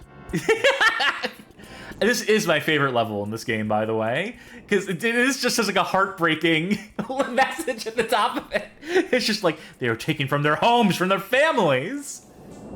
Anyway, you're a stewardess. Go serve them. It's Louise PSC says a game with a message. Please bring this meal to the lion in business class. I will. I will do this for the lion in business class. Roar! Go back to the quest giver place. Okay, now clean up, please. Clean up. Whoa! Messy elephant. I didn't even need to go back to the quest giver place for this, actually. So anyway, asset flip, like, obviously bad to just sell a pre-made game and say, mine, right? Yeah. Like, asset mashups like this, or stuff that is made entirely with pre-made assets, I don't care. I do not care if a game is, like, 0% assets that someone made. Like, that could be indicative of the quality of the game, sure. Totally could be. But, like, it's still a thing that they made, just mashed up with assets that they hopefully legally got. You would assume so. I know, like, where it becomes, like, egregious to me is something like, not to reference some of our own articles, but, BadGameHallOfFame.com/Popeye for the Popeye game on Switch, which stole all its levels from an existing, this, like, 3D worlds, all its characters, all its everything. And, you know, that's, like, an actual publisher or a company that had, like, a 20-year history. And at that point, it's pretty fucking egregious, especially when it's a licensed game and you're stealing the 3D models from random people on random, like, ArtStation websites. Now, in principle, though, if it's, you know, if it's store-bought assets that are actually paid for, I do not care if an entire game is made up of those assets. I just care how the game is. Sure, I think, like, in a fair and equitable world that has not been, and with a consumer base that has not been burnt by so many of the so-called asset flips, that has not been predisposed to hate them, if a developer, like, has, like, a really, like, neat concept for a game, but they're just not, like, great at 3D modeling, and they don't have the money to afford necessarily to hire, like, an artist to hire, like, a 3D modeler or 2D artist or whatever the case may be, and it's just like, fuck it, I'm just gonna populate my game with, like, these pre-built assets, and I'll at least, like, do, like, a proof of concept with it, right? To put out the game, and, like, here's all the gameplay hooks. I know how to program, so I knew how to, like, you know, do stuff with these assets, and then maybe, like, you know, people will express an interest in your game, and then from there, someone will offer their services and be like, hey, cut me in for a percentage. Yeah. Like, that's the route, like, and that's what placeholders are for. That and for, like, people who are developing, like, on time crunch. And not to use the assets in the final game. Like, the whole purpose of those asset stores is for people to use placeholder assets. So when they're developing, they're like, okay, we're going to fill this in later. We're going to hire artists later. Or, like, right now we're just using this to stage stuff, basically. We just want to have an idea of what this level might look like. What the character might be in this case. You know, we don't want to use, like, blocks for it. Yeah. I mean, even in the case of a finished project, though, like, there's some games on Steam that... Oh, new level. Oh, yeah. There are some games on Steam that I have kept my eye on or that I have played that are either probably all, like, store-bought assets or I know are store-bought assets, but, like, the actual, like, what they're doing with it has interested me enough to be like, okay, I want to see what this is, though. Granted, it could still be a pretty, like, easy way to see if something's probably going to be of bad quality, like Starforge, if you remember that. Which was mostly store-bought assets and was crap. I hate to interrupt, but have you, Charkie, have you ever thought about how private planes look inside? I know, not this way, but this is one more extra level. Enjoy. I hope we get an extra level. Nice. We're getting a value for our dollar. Yeah. Or $6, depending how much he's Only spent on $6, this game. yeah. Or one, or two. Okay, now... Whoa! What? Oh? Oh.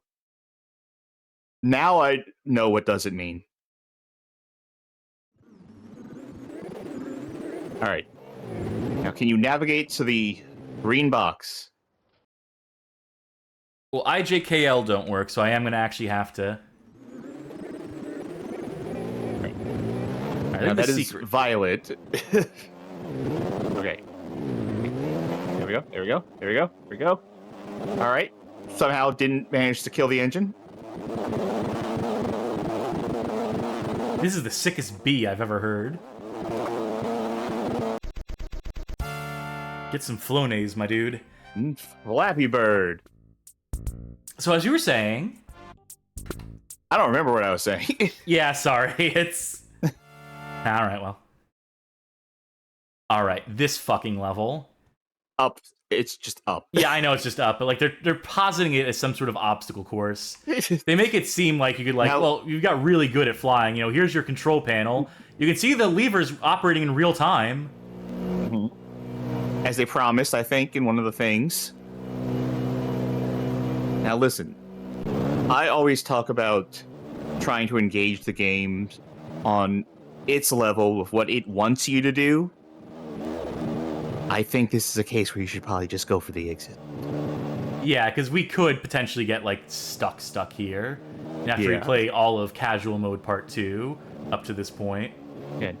I'm a proponent for taking games at their own pace, trying to do the things they want you to do, even if it doesn't make sense to you. This is one of the cases where I will suspend that personal rule.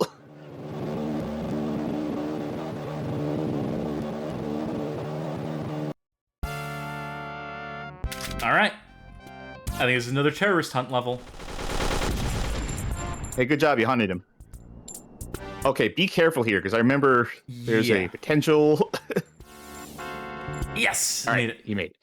It is possible to just get that thing stuck in a way that you cannot finish the level. Oh, by the way, the mouse cursor disappears at this point in the campaign. Oh, don't worry. That's on purpose. If you remember that sign from earlier. Yes. It is another anti-grav level, so it's my second favorite level in the game, except some of these seats might be still static, or... No. Uh-oh. Uh-oh. 1, 2, 3 frames. Are you counting the frames per second? Yeah. Okay, let's go. Now, the secret is finding where the mouse cursor is on screen. I'm assuming it's in bottom right, so let's see. I'm moving it up and to the left. Right. You think it would cross over with, like, one of the boxes here at some point. You can't press enter to, like, click on stuff. Oh, wait, no, I saw it for, like, a second. I think it's, like... Yeah, there we go! Still no mouse. That's a whole gameplay challenge right there. Oh, I actually clicked out of the window, so... Oh, okay. I got worried for a second. Alright, let's go. Okay. You had it. Yeah. Right. Now, can you find the next button? Oh, you almost had it. Yeah, there we go. Oh, thank God we have the mouse again. It looks like the doctor's not, like, cleaning. Those dang doctors! Jesus Christ. Fucking slobs. Okay, let's go. And I think this is the point where this campaign just starts to loop, actually. I think this one is just a full circle, and you can just go in loops in this. Unless, like, there's, like, something, like, where it does deviate at some point, and it's just, like, another one of the developer's tricks. I have played some games in my time where I have felt like I have explored everything, and yet I had a hunch that there's something else I'm missing. That if I just did one thing, I would find some entirely other thing that I had never seen before, that no one had seen before. And this is one of those games. Entirely possible. I mean, you already figured out, like, the fucking bonus flight controls. Yeah. I mean, this one I'm just practicing my speed run.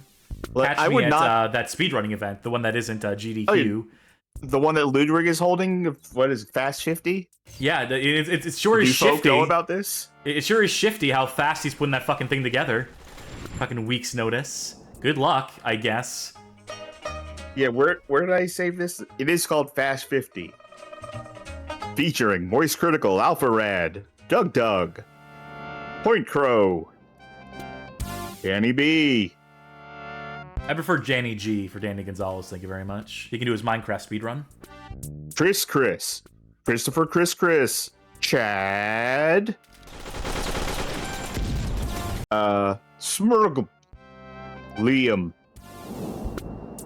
I mean, there are actual names on here. Like, I know who Easy Species is. I know who Little Aggie is. Which is to say, I'm subscribed to both of those channels. Fucking doctors. But yeah, that's happening next week, and quite a few of the people on that list aren't like speedrunners. Sure, but people who are interested in speedrunning at the very least, I think it's good in the sense that, you know, it can expose an audience that would otherwise not engage in speedrunning content by showing them creators they like who are not typical speedrunners. On the other hand, I can't imagine this event being anything like interesting. I can't imagine. I mean, Ludwig himself responded to people talking about the roster, saying, "This roster isn't set. Sorry, it is mostly content creator friends who I confirmed, but still trying to fill hours of gameplay with cool speedrunners. This is next week. You know, just fly It's him out an short in-person notice. event." Yeah. And, you know, also, like, you know, what is, like, the major complaint people have about, like, the GDQ stuff?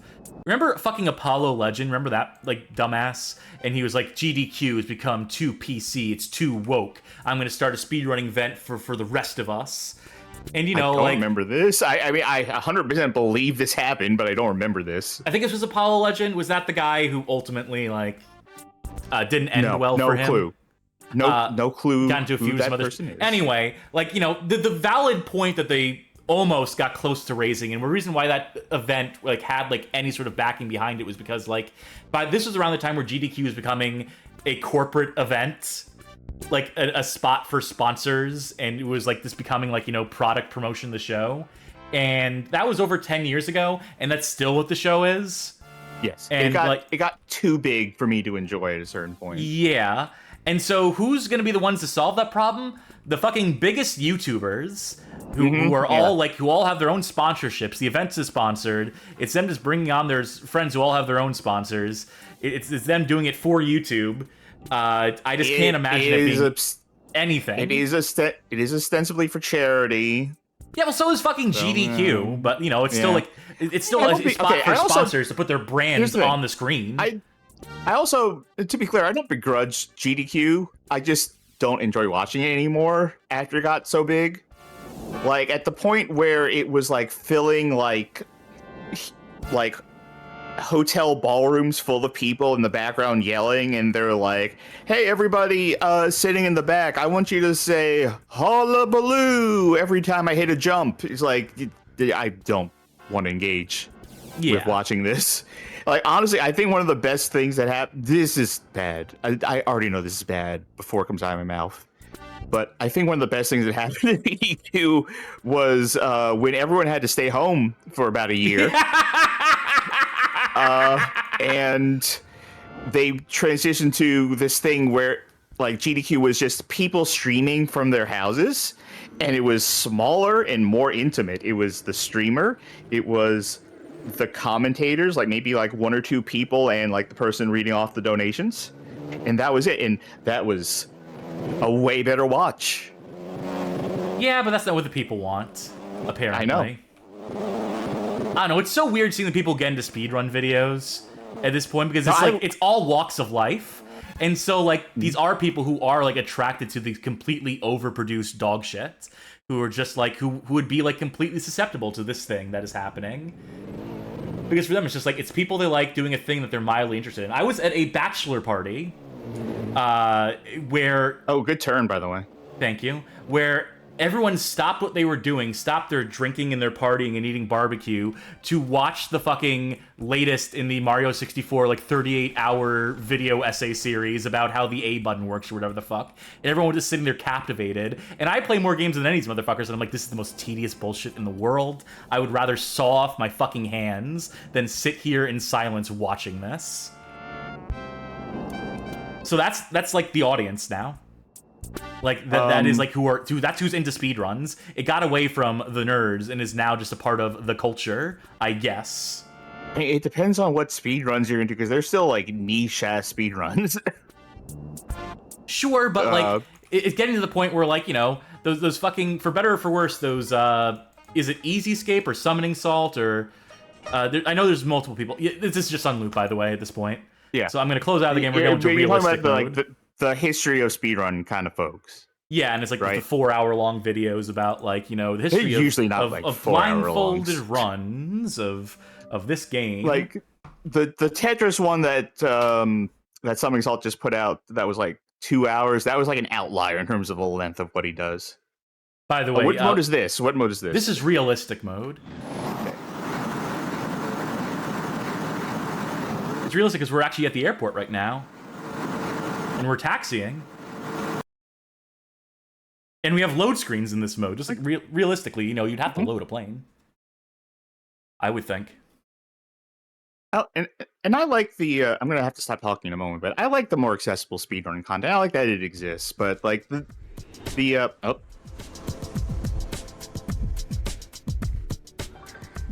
Welcome aboard, and thanks for flying with us.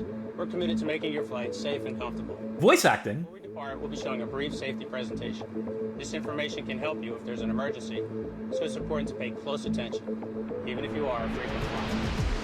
All carry-on items should now be stored securely, either in an overhead bin or under the seat in front of you. So, Aisles, Charkie, should be clear.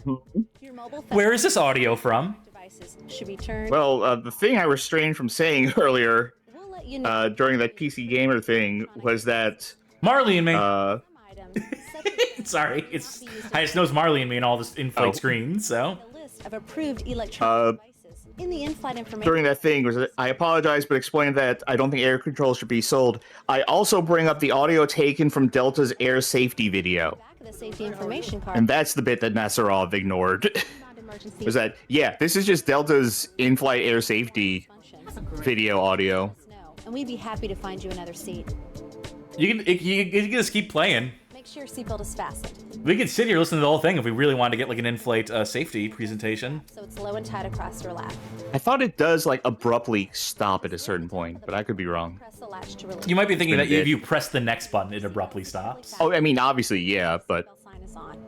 And even if the sign is off, you should keep your seatbelt fastened in case. You know, it's not no, subtitled, oh, yeah. so yeah, it's you know. Anyway, well, let's see what the mission here is, and then I'll probably have enough time to say what I was going to say. Yeah, I about think so. speedruns. Might have enough time during this load screen. You might. I like that they. Oh, there we go. Oh, by the way, no Yeah. locked cursor. So if you had every player who has mouse issues with this, you'd be fucked in realistic mode. But that's realism. You don't have locked cursor buttons on screen in real life. So Also, realistic graphics in this mode. Too. yes, Also, this Realistic mode move speed, runs too. like shit. Like, that's because you're using higher polygon models and stuff. Yeah. And also, it is running at half frame rate, which is how the move speed is what it is. Like if I jump, you notice the gravity is Yeah. also slowed down. So the way the joke here. look at that kid. Look at that kid. There's no crouch button in this mode. It's not realistic to crouch, so. He's just going like, food, give, food, feed me. The joke here is, you were saying? The joke here is that, you know, realistically, you'd be moving slower in a plane. You'd be walking and not running or sprinting down the aisles. And So. realistically, everything would be a lot more detailed, which is just chugging the computer. It chugged it 10 years ago, and it chugs it now. Realistically, this guy's coordinates would be set wrong, so he's Yeah. inside this box instead of sitting in his chair. I like the fact that speedrunning stuff is becoming more accessible. As someone who is interested in speedrunning, does speedrunning and is looking to get into more speedrunning, I am glad that speedrunning is becoming more like popular and just like accessible, and people are getting interested in it. I just, in terms of like GDQ, like I just don't like how corporate it got. Yeah. And I don't like how big it got. And not in terms of big, in terms of reach. I wish it the best in terms of like, get as much money as you can to, you know, donate to charity. That is great. That is fantastic. Get huge in that regard. But like the venues themselves and like the amount of people and voices and like distractions from the speedrunning is, I think, where it got too big. So this is the bulk of this mode, by the way, is actual flight missions. So if you want your flying, if you actually want to fly planes in air control, this is the mode for you. It's long flights too. What's that cinematic mode like? Like this. That is cinematic. Oh, we're going the wrong way now, though. Let's kill the engines. Let's see if we can find which direction we're actually meant to go in. Again, without like a marker, all you have is like seeing if the number goes faster in a given direction, if it's going down or going up. And we crash. But luckily, this is one of the modes where I, J, K, L work. Now, granted, I have to get up in the air first for it to really work. Let's try this direction. I think I might have mentioned in my guide that IJKL doesn't work on every level. Yeah, it works in this one though. Yeah. Quite a bit earlier, Frank Gothic in the chat said, to be honest, the smaller and relatively frequent GDQ streams that keep happening are much nicer. So like not the big tentpole ones.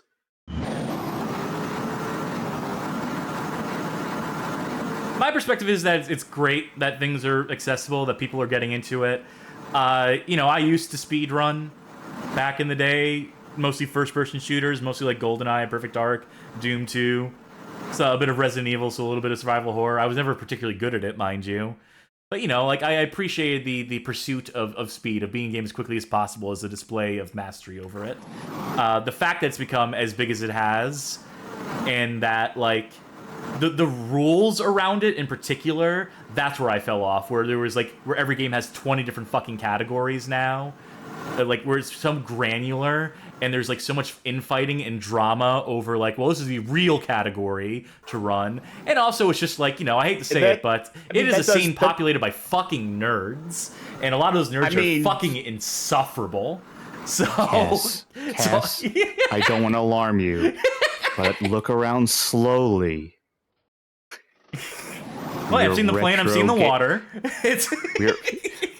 We're retro gamers in the preservationist sphere. I speak for yourself. I'm just a cool person. I'm just a cool NB streamer who's just like, hey, isn't this funny? Isn't this worth a laugh? I do not pretend to speak for the gamers. I hope to give them a shining light, an example, a beacon of hope to show them that it's possible. Yeah, I know. It's it's fucking impossible to... All right, there we go. No. I want to show them there's a better way. I want to show these people there's a better way. There's always hope. You don't have to settle for being a gamer. Oh, never mind. We are 4,000 miles away from the thing, and that was apparently good enough. It's hard to keep my bit going while I'm also trying to fly a fucking plane, as it turns out. The whole like drama and rule stuff though does heavily depend on what community you're in, and that is going to, I think, like be more common in like you need to find the way using star maps. Draw the symbol you see on the picture in the left. Got it. Good job. By the way, this is where I figured out that O would start your engines up again. This is how I intuited that, oh, that works everywhere. Yes. Good thing to pick up on, yeah. What was I about to say? Oh, yeah, like, I think that in the communities for like larger and much more competitive scenes, you're going to see like the rules lawyering or like the like heavy segmentation of like different categories with stricter rules in them. But then again, I Perfect also landing. I also do like the fact that there are like these weirdo categories, because sometimes it leads to like more interesting runs, I think. Like these Did we say be honest or fix before, by the way? we should be honest. Okay, let's fix this time. Now go and watch the results. Okay. Okay, let's go.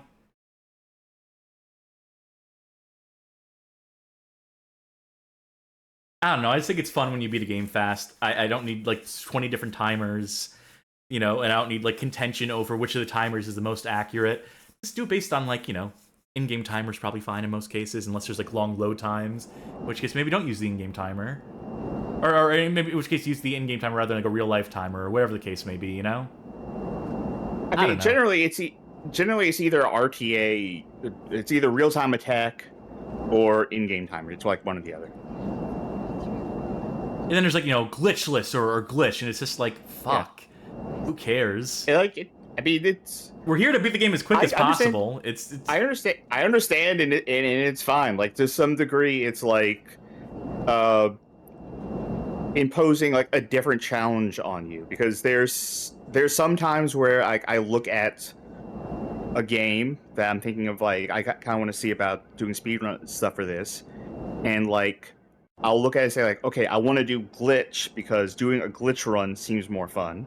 Okay, I'm going to tell you the moment it broke for me. I'm going to tell you the exact moment. This is a historic incident in the history of speedrunning. It was when the Elite.net had to hash out whether looking at the ground was allowed or not in speedruns in GoldenEye, because it significantly sped up the game. And so it became, then every speedrun overnight became people looking at the ground, and people like, this is fucking boring to watch. And it was just but it's faster, though. So you had a bad experience with a specific community then. Yeah, but I've seen that experience repeated across every fucking community for every game. Every game has its look at the floor moment where people have to litigate whether it's like it's okay now, and it is fine because you know it still requires remembering like where everything in the level is. It still requires mastery. We're also in the era now, though, of the we're just getting the Delta Air thing again. We can't skip. We're also in the era now of like, you know, there being subcategories. So if you're like, hey, I think that rule's bullshit, you can be like, well, okay, then just run this other category. That's fine. It's like they're both just legitimate categories. Now, you could get into like a dick waving contest about like, oh, mine's the real one, mine's higher than. That's the problem I have. Like whatever, the categories are fine. It's the people who argue. It's the contention over it that fucking annoys me. To be clear, those people can shut the fuck up. Like it doesn't matter. Like a run is a run. Run the category you want to run. Like, you know, run a joke category if you want to run a joke category. So, by the way, Mega Drivers mentioned something that you'll take particular like interest in if you scroll up a few messages. Yes, I see it. Like glitch versus glitchless means beating Zool for a Sega Master System in 2 seconds versus actually engaging with it. Yes, as someone who has been practicing the Zool Sega Master System run. Yeah. But yeah, like there's some games like with Dark Souls. Like I'm trying to learn how to speedrun Dark Souls. And there's certain levels of it where it's like there's like subcategories of glitch runs in Dark Souls where it's like on a base level like of glitch runs, I'm like, yeah, I could do this. I think this looks fun. When it gets into stuff like wrong warping, it's like that's a little too difficult for me, I think. Like the timing involved in that, I don't want to necessarily do that one. Which means there is a category for me that people run that appeals to me, and it's good that there is that categorization, because I can look at all these different things, say which one do I think is the most fun, and I will pursue that one. This is where the game gets hard, by the way, because figuring out where it actually wants you to go becomes a lot trickier. Because you'll think you're on the right path, then you're not. But I can understand being like, interested in speedruns in a very specific community, and that community potentially sucking. Especially the elite, don't like this. The elite community, the GoldenEye Perfect Dark community, it's also especially fucking rotten. Especially laden with fucking neo-Nazis and stuff. And then those neo-Nazis went on to become, like, very popular speedrun history commentators. Yes, I am talking about Carl Jobst, who was best friends with R. White Goose. I don't want to name communities, because I don't have that experience, but... Well, I will. Fucking Carl Jobst, who's everyone's favorite sweet boy, who everyone fucking loves, was best friends with R. White Goose, who is an veiled neo-Nazi, straight up, like, white supremacist, straight up, like, elimination theory fucking loser, and Carl Jobst would, like, agree with him in fucking Discord chats, and then, R. White Goose got called out for being a fucking white supremacist, and having all the Discord logs leak, especially Carl Jobst being in there and being like, I find your points interesting, my friend, my very good friend, and then R. White Goose, who was doing the videos that Carl Jobst is doing now, made a final video. He came back later, and now everyone salutes him as their alt-right speedrun god. And he said, like, if I'm gonna go away, I'm gonna accept my punishment, I'm gonna accept my cancellation. Go subscribe to Carl Jobst, who I think is, he's my successor. I'm passing the torch on to him, and that's how Carl Jobst started getting big. And everyone just forgets that, like, oh yeah, he was in those fucking chats too. He was just there. Anyway, so I wasn't fucking surprised when he got in with the Some Ordinary Gamers guy, and they started, doing, like, exposés, which, sucks because they were right to go after, like, a completionist. That guy was, like, fucking ostensibly, like, there's very legitimate concerns that guy was stealing money. I just wish it had been anyone else, other than people who were literally just doing it so they could, like, stir drama and stir shit. Because that is, like, what they exist to do at this point. Anyway, I'm talking because I fucking can't figure out how to solve this level. That's the actual truth of it, is I don't know how to proceed from here. I think the goal might straight up be under the world. I think the goal is, if I remember correctly, I think the goal might actually be to collide with the water at the right area. Like, it doesn't show you where it is, but somewhere you're supposed to collide with the water. There's only so many directions I could go where the number continues to go down, where distance to goal continues to shrink instead of expand. Right. Yeah, like, we're right above it right now. This is the point. But this is also where, like, I cannot figure it out. Lex Luthor challenged me. Clickman, solve this maze. Cassidy, solve this maze. I fuck up saying my own name. Oh, wait, no, hold on. Wait. Do you see that in the distance? No? A city? Come on. Okay, let's try to fly. Bonk. Did you know there's thruster controls, like granular thrust controls? Like, what do you mean? Like, besides IJKL or whatever? Your numpad, 1 through O, and I think maybe up to equal. You see that city, though, right? I'm not hallucinating this? Yeah, I see the city.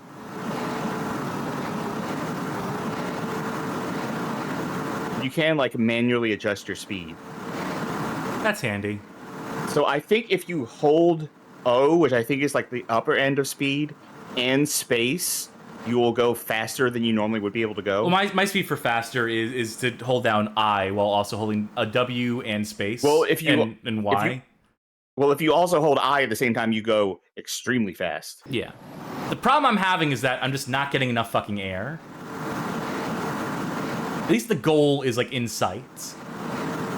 Yes. But for whatever reason, this plane in particular, this stage is just, like, the toughest. This is the one I've struggled the most with. That's realism.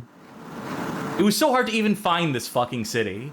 And I don't know why it was so hard to find this city. I don't know why it was so hard to find this. Like, we must have flown over it, around it, or something. This is like, just give me a waypoint. I know this wasn't made to be, like, user-friendly or whatever. Yeah. That wasn't necessarily the going concern, but... That'll be coming in future updates. For fuck's sake. 10th Anniversary Edition. Wouldn't that just be the best if, like, immediately after this stream, they're like, okay, There it 10th is. I see it. anniversary update. Yeah. I'm just going to use IJKL for this. Yeah. I mean, that's the way. And then fucking Going for a land smooth it. landing. And then taxi into the box. Or that. Come on. Coming for a nice, smooth VTOL landing on this. Come on! You got it. There You we flipped go. with your wing. Good news. You just have to go forward. That's it.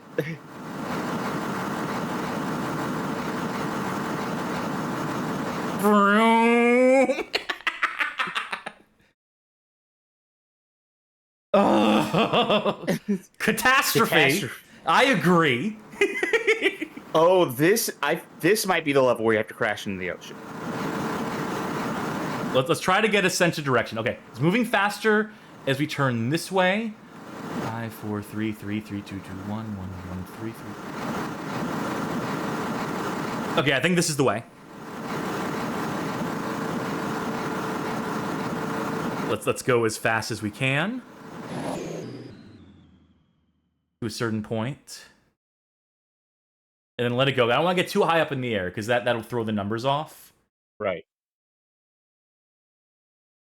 We still have the boost. We still have like the slingshot momentum of having used the I key.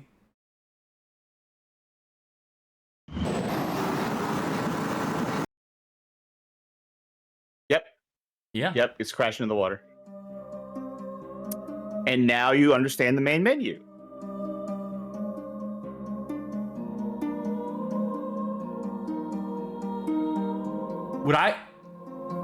Would I sound nuts if I said that this is like almost like kind of like a beautiful full circle moment?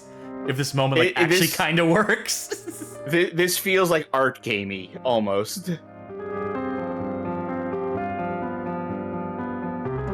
Your goal. You remember what you're supposed to do here?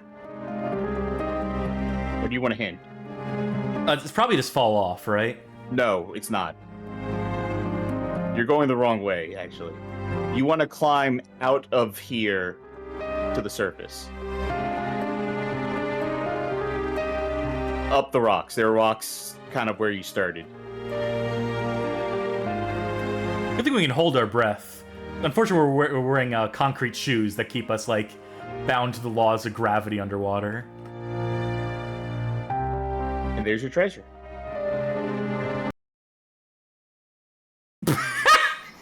All right.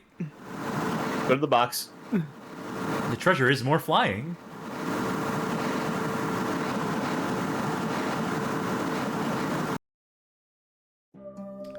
There you go. That was realistic mode. Sure was. We got one more mode left. And one more coming soon. Well, coming soon, I'll tell you straight up doesn't work.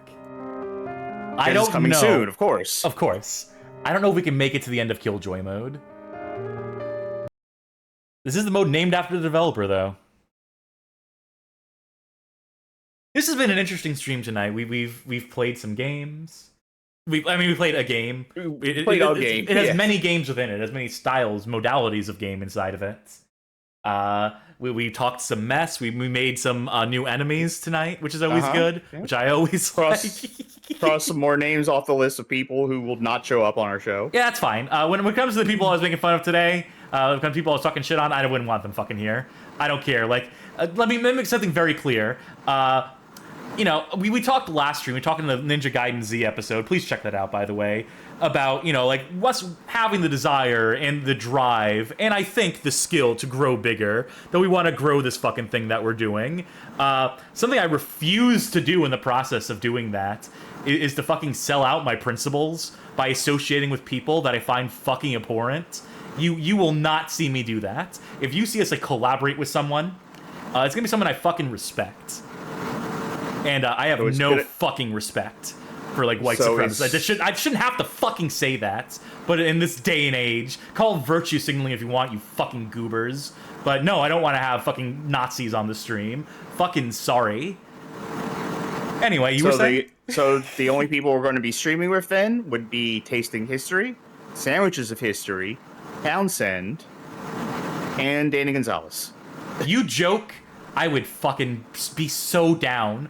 If Townsend wants to do a collab with a Bad Game Hall of Fame, if we do an 18th century gaming, we do like fucking Sticks and Stones the stream, if we play fucking like whatever. Like Hoop and Stick. We do an entire stream of Hoop and Stick. This is why I tell people, like, all I watch are fucking food videos on YouTube. That's the only shit I actually watch. God knows I don't watch fucking gaming videos. I just write them sometimes. Occasionally I post them, but... Video Game King says, so no ordinary sausage collab? I do an ordinary sausage collab. Make a bad game sausage. I'm all for it. These are the collabs we're looking for, where we're shooting our shots. I don't know. There's some game channels. Like, there's some gamer people I like. I mean, we could attract attention by just making a sausage ourselves. That's true. That seems to get his attention very easily. Yep.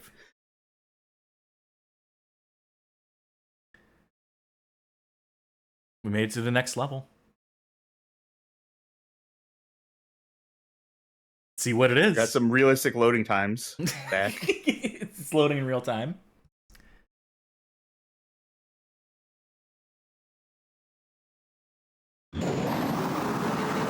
All right, let's get our directions, get our heading, our bearing. This is also how I calculate drops when to deploy your parachute in Fortnite. I look at when the number is. Like this is how actual planes route, right? They just air controls like, okay, warmer, colder, warmer.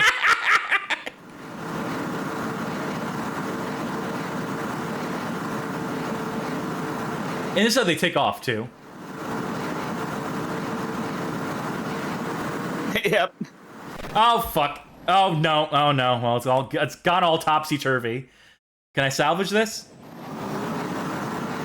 We're going the wrong way, which isn't helpful. Come on. Johnny Backett asks, what's the difference in this mode exactly? This is Killjoy Mode. Yes. So it's killing our joy.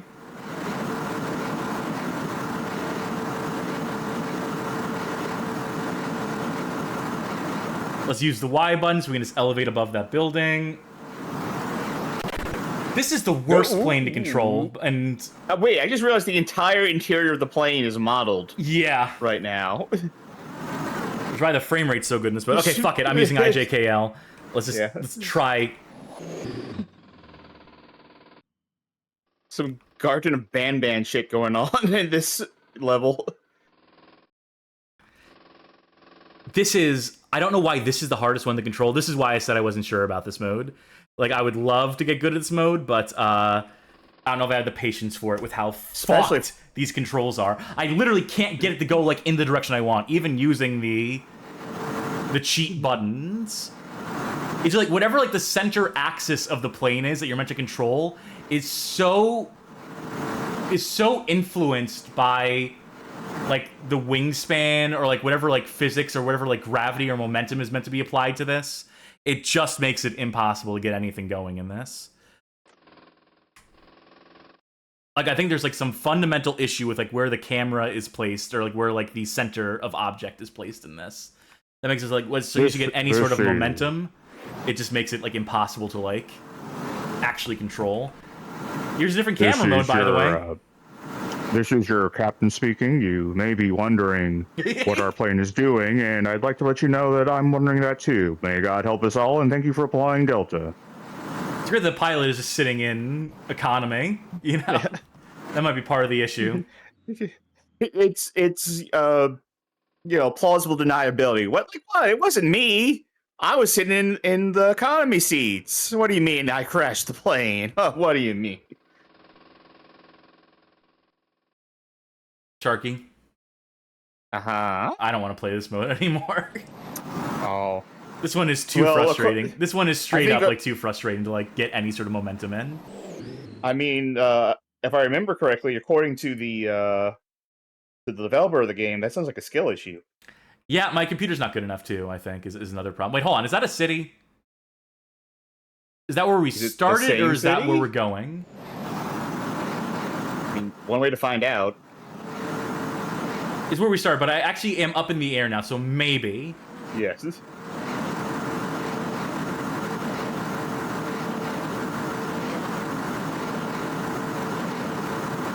Okay, let's level it out. Okay. All right, number's going down? Yes. All right, good.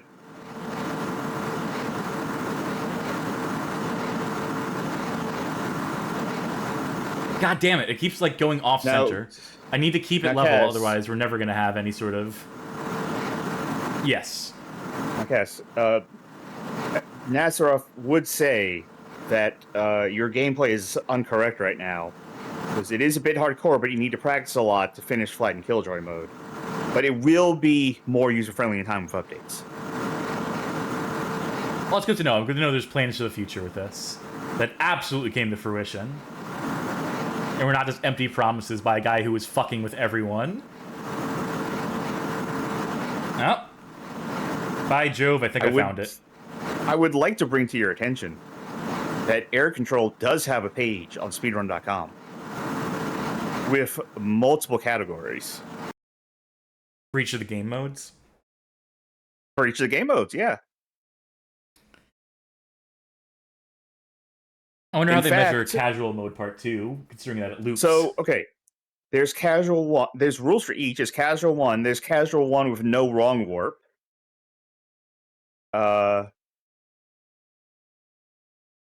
Casual 2 ends on the last unique stage, which is closing the overhead air compartments.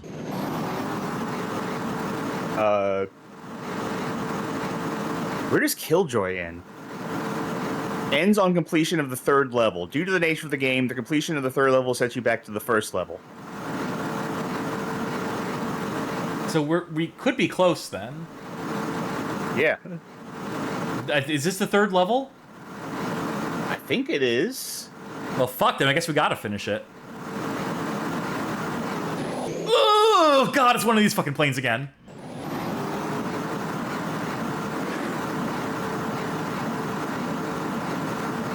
Come on, come on, come on, come on. No, no, no, no, no, no, no, no, no, no, no, no, no. Let's go up with the Y button. I'm gonna have to look later to see, like, what a speedrun of this game looks like, what the strats are.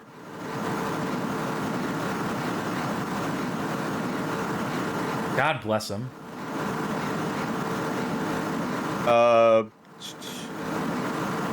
What has chat been up to? People are saying we're having some good maneuvers there. Thank you. Johnny says it reminds him of the weird mode in Hawks, but also does anyone even remember Tom Clancy's Hawks? I only do, remember the Mega because 64 video where they did the Top Gun parody. I remember it because I've been wanting to play that game again, and God, that game does not want to run in 2024. Or at least the PC version definitely Oh God, it's one of doesn't. these levels where the trajectory I had is not the right trajectory. Okay, let's try a little to the right. That could be doing it. Definitely getting closer. Wait, is the city below us? Yes. Okay. Several people all realized at the same time that Air Control does have a Twitch category that we are using right now. Yeah, I found that. I mean, that's not so surprising. Twitch steals their database information from something or other. Or not steals. I think they licensed it. I think they did fairly license it. Twitch, don't come after us. I'm not trying to libel Twitch. They pull from the Games DB, and I think that site like automatically updates with like whatever like new entries are on Steam or stuff like that. Johnny says that Air Control currently has 1 follower, so hey, if you're in here, shout out to you.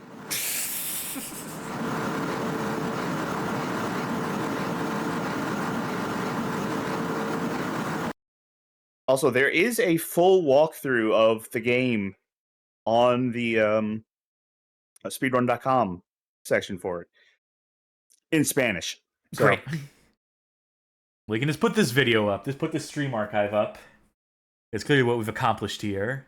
Should constitute. Let's see if it kicks us back to the first level. If it's the first level, we're done. That's it. That's the end. That's it. We actually did finish it. That is, okay. In fact, for the sake of like a speed run, I think we actually did finish the game. So if there's a complete speed run for this like time total, I'm gonna fucking drink up while I hit my fucking screen.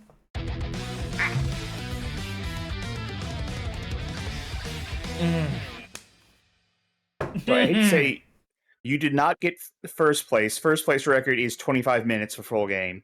However, congratulations on your second place victory.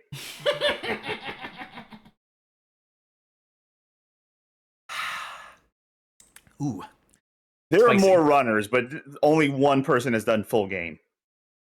Well, I'm glad to be among the elite. What was that final time? 2 hours, give or take? More or less. Charkie. Yes. I've been sitting on that game for 10 years. Was it worth it? Yeah. Was it everything you hoped it would be on stream? I mean, the bigger question is, does we know what does it mean? You know, I think I do. I think air control means a fun time for all. A shared moment in history. An appreciation of the form of aviation. Of the art of aviation. A conflict between zombies, pilots, and dwarves. And I think robots, too, were in there somewhere. And terrorists. Yeah, there's one. A lot of terrorists. And I think air control, what it was the friends we made along the way. Like Charkie. Well, thank you. This was a game. Yes. Okay. One of many.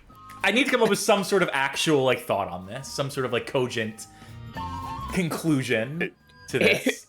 It was a shitpost lost to time that I was made more sense in context, but that's arguable. Mega Driver just got United ad on Twitch, which, you know, hey, that's targeted Great. marketing. They nailed it. Twitch got you. Dead to rights on that one. It is a look back to the transition between Steam as people remember it in their rose-tinted glasses and Steam as it is now. And this like one moment of time of like, yeah, it still didn't work out, did it? Still didn't quite separate the wheat from the chaff. It went to show that despite their best efforts, and by best efforts I mean their weakest, most like, we're gonna put it in your hands efforts and moderation, did not pay off, that things could still slip through, that people found very easy ways around it with the groupies and the bundles and the selling keys and basically bypassing whatever vetting process was supposed to exist. At the same time, for $6, I wouldn't have refunded this. I'd have kept this forever. Like, I mean, assuming refunds existed, which they didn't at the time. sure. I mean, they existed, but only in very special circumstances. They didn't have the 2-hour policy they have. It was a whole different thing. Anyway, the point being that, like, I just can't imagine getting mad at this for $6. Like, knowing what I was getting, knowing that I was clearly buying into something that was a joke, and $6 not being the most extreme price, you know, would it be better if it had been priced at $1 on Steam like it had been on Groupies? Probably. I think less people would have gotten mad at it. I think people would have understood like what it was and what it was about. If $6 was somehow their line in the sand that they had to fucking draw, I guess I sort of get it. A thing that I got from people were telling me at the time was that they were upset because they were sold on the green light as this being a realistic game, and that's what they thought they were getting. And again, really? You thought that? You looked at that green light page, you looked at the screenshots they had available, and you thought that, yeah, this is going to be real. This developer who has no other games, who can barely string together like what is the premise of the game, what is the functions of the game, what are the features of the game. I don't see how they could have been so misled by that. Except to say that they're just very like they believe too much in the platform, they believe too much in the process and confirmation bias, seeing other people voting positively for the game. I don't know. Johnny Baggett's saying that they could swear the trailer was misleading. What kind of trailer could have been put out that could have like misled to the extent of like making like what trailer making skills did Killjoy Games have? Like how could they have? To be fair, it like if I remember correctly, it did not show like the zombie stuff. It didn't show like the most egregious shitpost kind of stuff. But even I feel like in my mind, even if I got quote unquote tricked, like looking at this, I'd be like, yeah, you got me. You got me. That was and that was a good one. I guess it's our perspective versus the perspective of the average Joe who, I mean, you know, I don't want to make fun of people for being discerning with their dollars, right? Mm-hmm. Like if you paid $6 expecting one thing and then felt like you did not get that thing, and then I guess if you feel entitled, feel like you're ripped off. Hold on. Video Game King posted the trailer courtesy of Desura. Or Desura. Yeah, remember Desura? I forgot to mention that this game was released on Desura. We're going back again. In. I think I can play this. Yeah. This is This is the if trailer? You saw this trailer. This is one of the trailers. All right. Johnny Bag is saying this is not the trailer they remember. This was uploaded December 2nd, 2013, though, as I'm checking the description. So clearly it was like... It would have been during the green light period.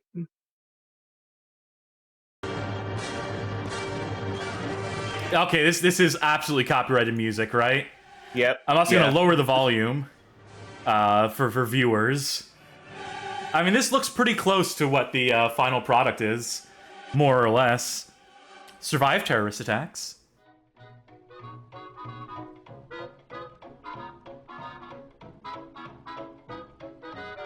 This is... okay. Oh, look, you're actually repairing... So this isn't in the game. Yeah, that didn't happen. So, you know, you could argue that like, things got stripped out of this game at a certain point. That would probably be, like, a valid argument or concern, I suppose. Oh, there's even meal trays you could take around at a certain point. And this is cell shading. So different assets they had used at a different points.